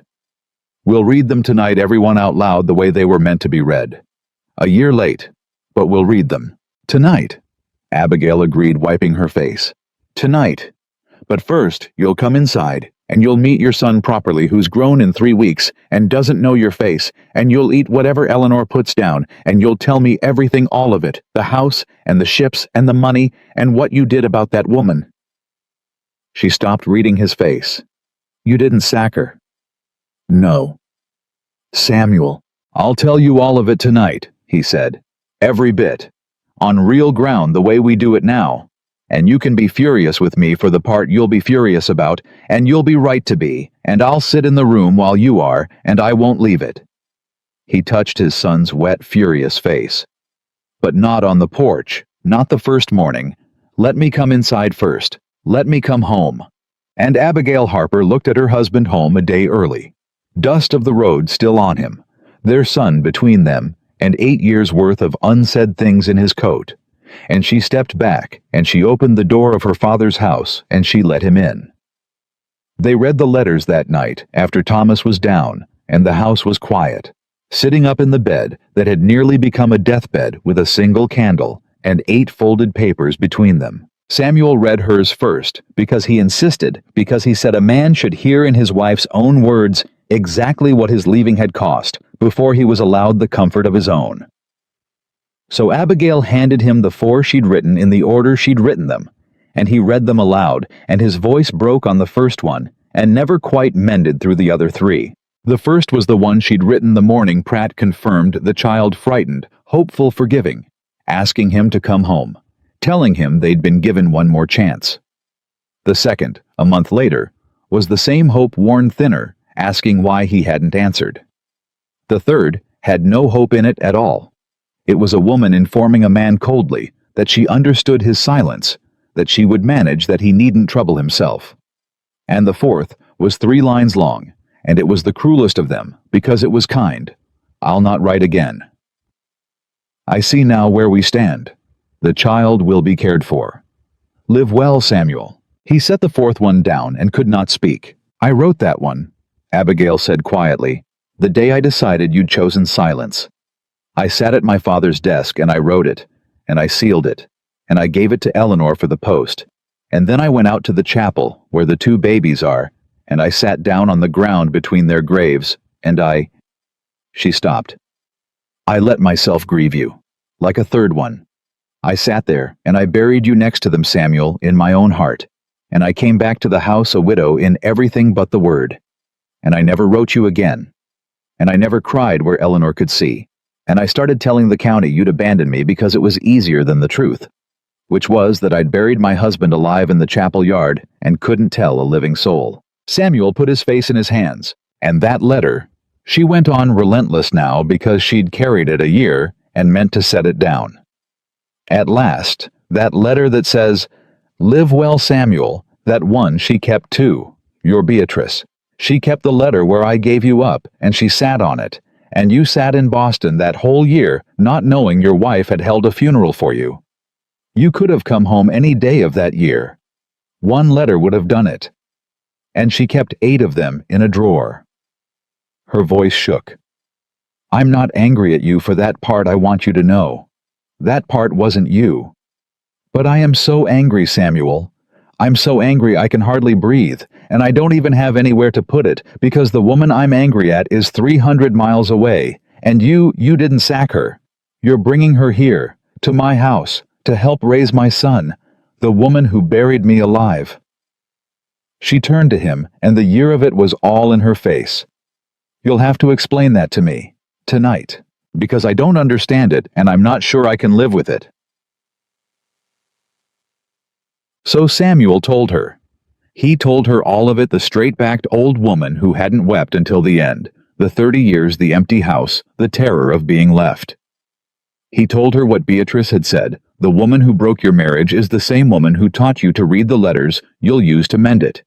He told her his own answer, that he and Beatrice were the same sickness, in different aprons, both of them, so afraid of being left that they'd hurt the people they were trying to hold. "I understand her, Abigail," he said. "That's the terrible part. I understand her completely because she's me. She did to us what I did to us for the same reason I did it. And I had two choices when I sat across from her. I could throw her out into the world to die alone in punishment, the way the old me would have, coldly from a distance, with the facts arranged to make it look like justice. Or I could do the thing I've been trying to learn all summer, which is to stay in the room with a person who's hurt me and not leave it and not arrange the facts and just sit there in the hard truth of it. And the hard truth is that she's a wicked old woman who did us a great evil, and she's also the only mother I ever had. And both of those are true at once, the way you can love this land and curse the dead on it in the same breath." He took her hand. "I'm not asking you to forgive her. I'd never ask that. I'm asking you to let me not become her. Because if I cast her out to die alone, I'll have proved that the cold accountant won after all, that I never changed, that the man you buried in the chapel yard was the real one. Letting her come here where she has to look you in the eye every day and live with what she did, that's not mercy for her. That's harder than mercy. That's me refusing to leave a single person in a ditch ever again, even the ones who put us there. Even her. Even me." Abigail was quiet a long time. "She buried me alive," she said finally. "She did. And you want me to feed her at my table?" "I want you to decide," Samuel said. "It's your house, your father's house. It's in your name now, or it will be the day Pierce brings the papers. If you say she doesn't come, she doesn't come.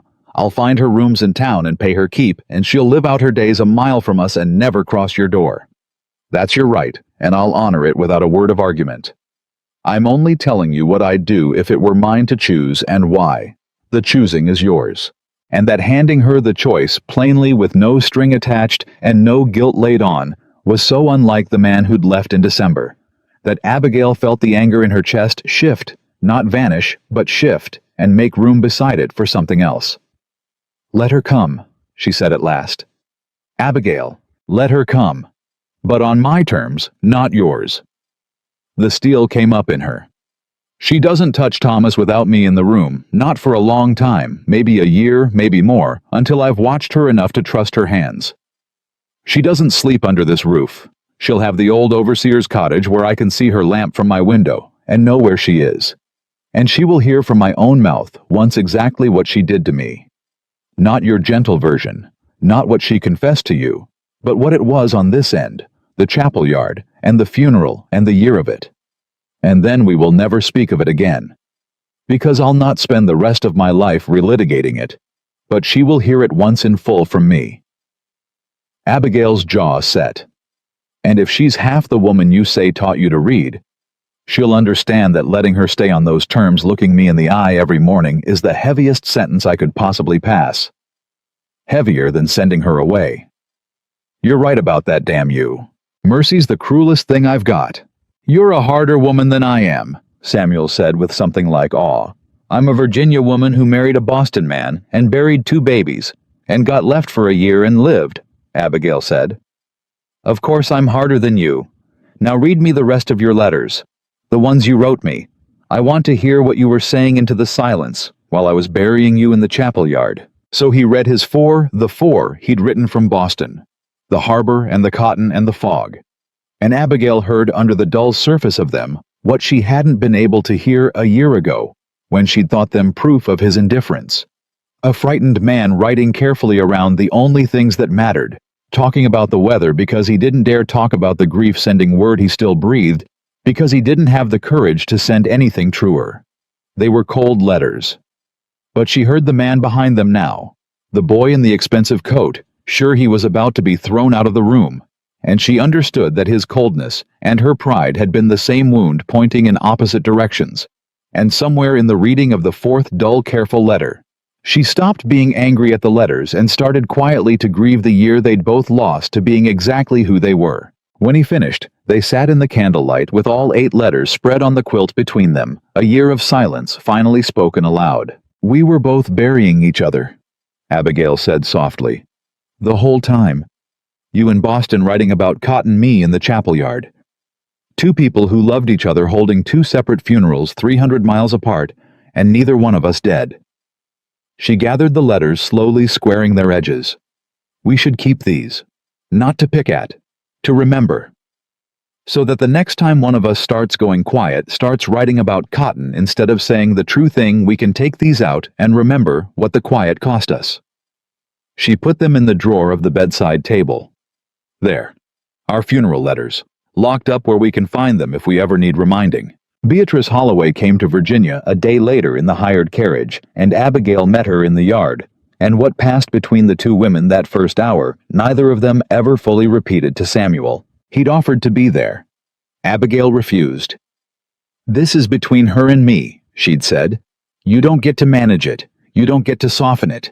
You'll take Thomas and walk to the chapel and visit the babies, and you'll stay there till I come for you, and you'll let 2 women settle what 2 women have to settle without a man in the middle of it trying to make it easier than it ought to be." So Samuel took his son and walked to the chapel yard the first time he'd stood at the 2 small graves since the day they were dug, and he sat on the ground between them, the way Abigail had told him she'd done the day she buried him alive, and he held his living son, and looked at the 2 stones of the children they'd lost, and he wept for them at last, openly a year and more too late. The grief he'd been too cold and too far away to grieve. And it came to him sitting there, that he'd never once mourned these 2 with their mother. That they'd each grieved them alone in separate rooms and separate cities, and that this sitting on the ground with the living child and crying over the dead ones where their mother could find him doing it, was the funeral they should have held together and never had. When Abigail came for him an hour later, her eyes red, her back straight, she found him there between the graves, with Thomas asleep on his chest, and tears dried on his face, and she stopped at the edge of the chapel yard and looked at him a long moment. "You're crying for them," she said. "I never did, not once. Not where anyone could see. I went cold instead. I've been cold for 2 years, and I never once cried for my own children." He looked up at her. "I'm sorry, Abigail. Not for the leaving I've said that I'll say it all my life. For this. For making you grieve them alone. For grieving them alone myself in some Boston room with a glass of whiskey, instead of here with you where we could have held each other up. We should have done this together. A year ago. 2 years ago. We should have sat down right here between them and cried until we couldn't and held on to each other. Instead, we each went off to be strong alone, and being strong alone is what nearly finished us." Abigail crossed the chapel yard and sat down beside him on the ground, careful, and she leaned her head on his shoulder, and the 2 of them sat between the graves of the children they'd lost, with the child they'd kept sleeping between them, and they grieved finally together the way they should have all along. "What did you say to her?" Samuel asked after a while. "Holloway." "What I needed to. She heard it. All of it." Abigail wiped her eyes. "And then she said something I didn't expect. She said—" Her voice caught. "She said that in 30 years of keeping your house, she'd never once seen you cry.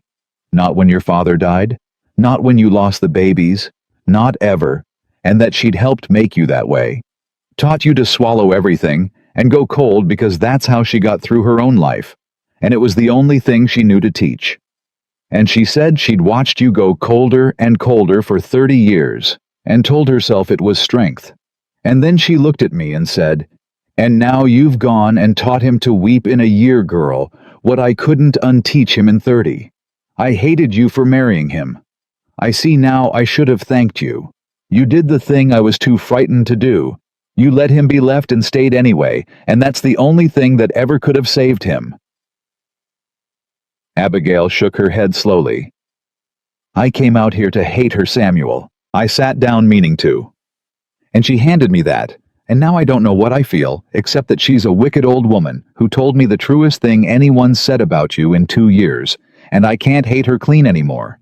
And I think that might have been exactly what she meant to do.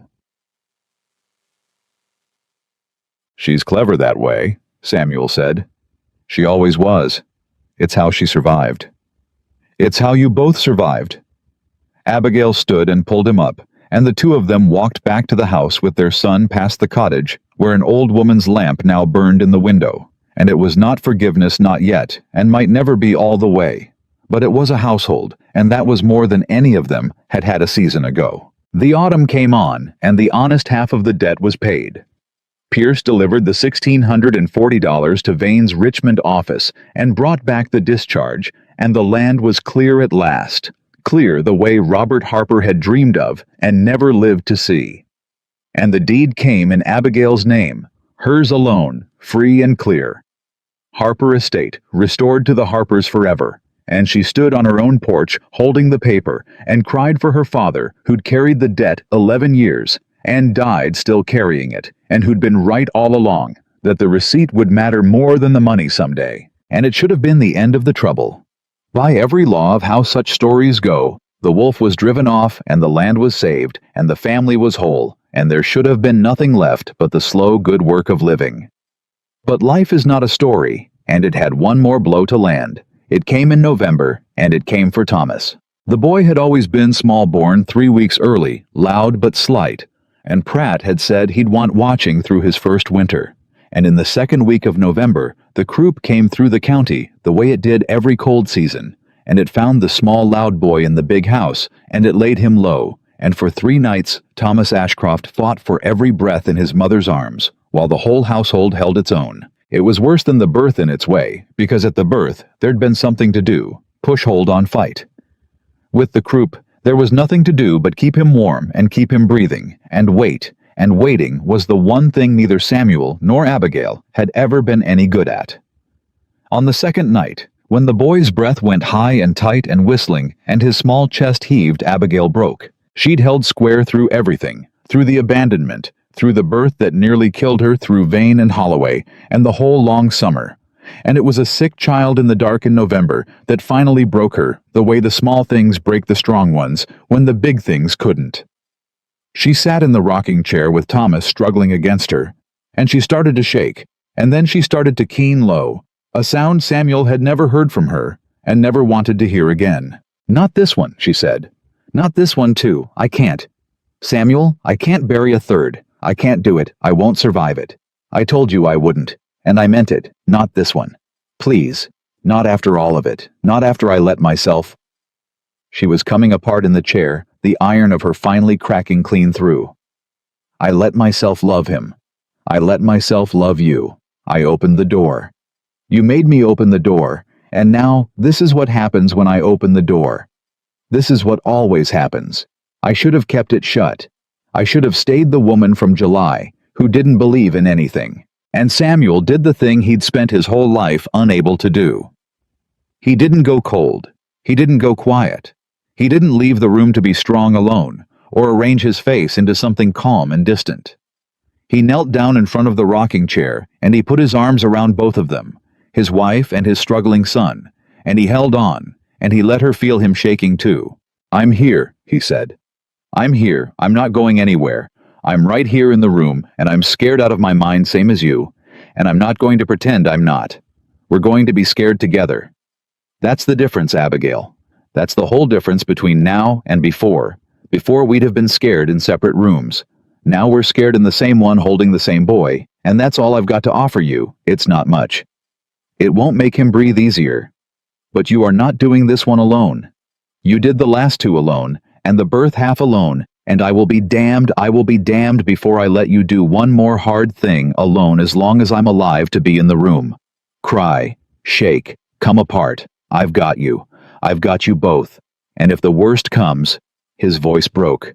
If the worst comes, then we grieve him together here in this room, the way we never grieved the others, and it'll be the worst thing that ever happened to us, and we'll do it side by side. But it's not coming. Not tonight. Listen to him. Listen, Abigail. He's loud. He's fighting. The loud ones live, Eleanor said. He's his mother's son, and he doesn't quit, and he doesn't know how to do a thing quietly, including breathe. Listen to him fight. And Abigail listened, and the boy fought. And somewhere in the listening, with her husband's arms around the both of them, and his fear pressed warm against hers, instead of hidden away cold and distant, the keening eased, and she stopped trying to hold the iron up, and she let Samuel hold it up with her, and the two of them held their son together through the worst of the night.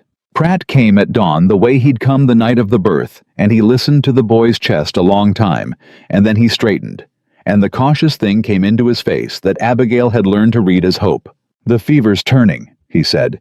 "Hear that rattle loosening? That's the worst of it breaking up. He's through the corner of it. Keep him warm, keep the steam going, and I'll wager by tomorrow night he's loud enough to wake the dead, and you'll be wishing he'd hush." He packed his bag. "Small, this one, but there's iron in him. Comes by it honest from both sides, near as I can tell."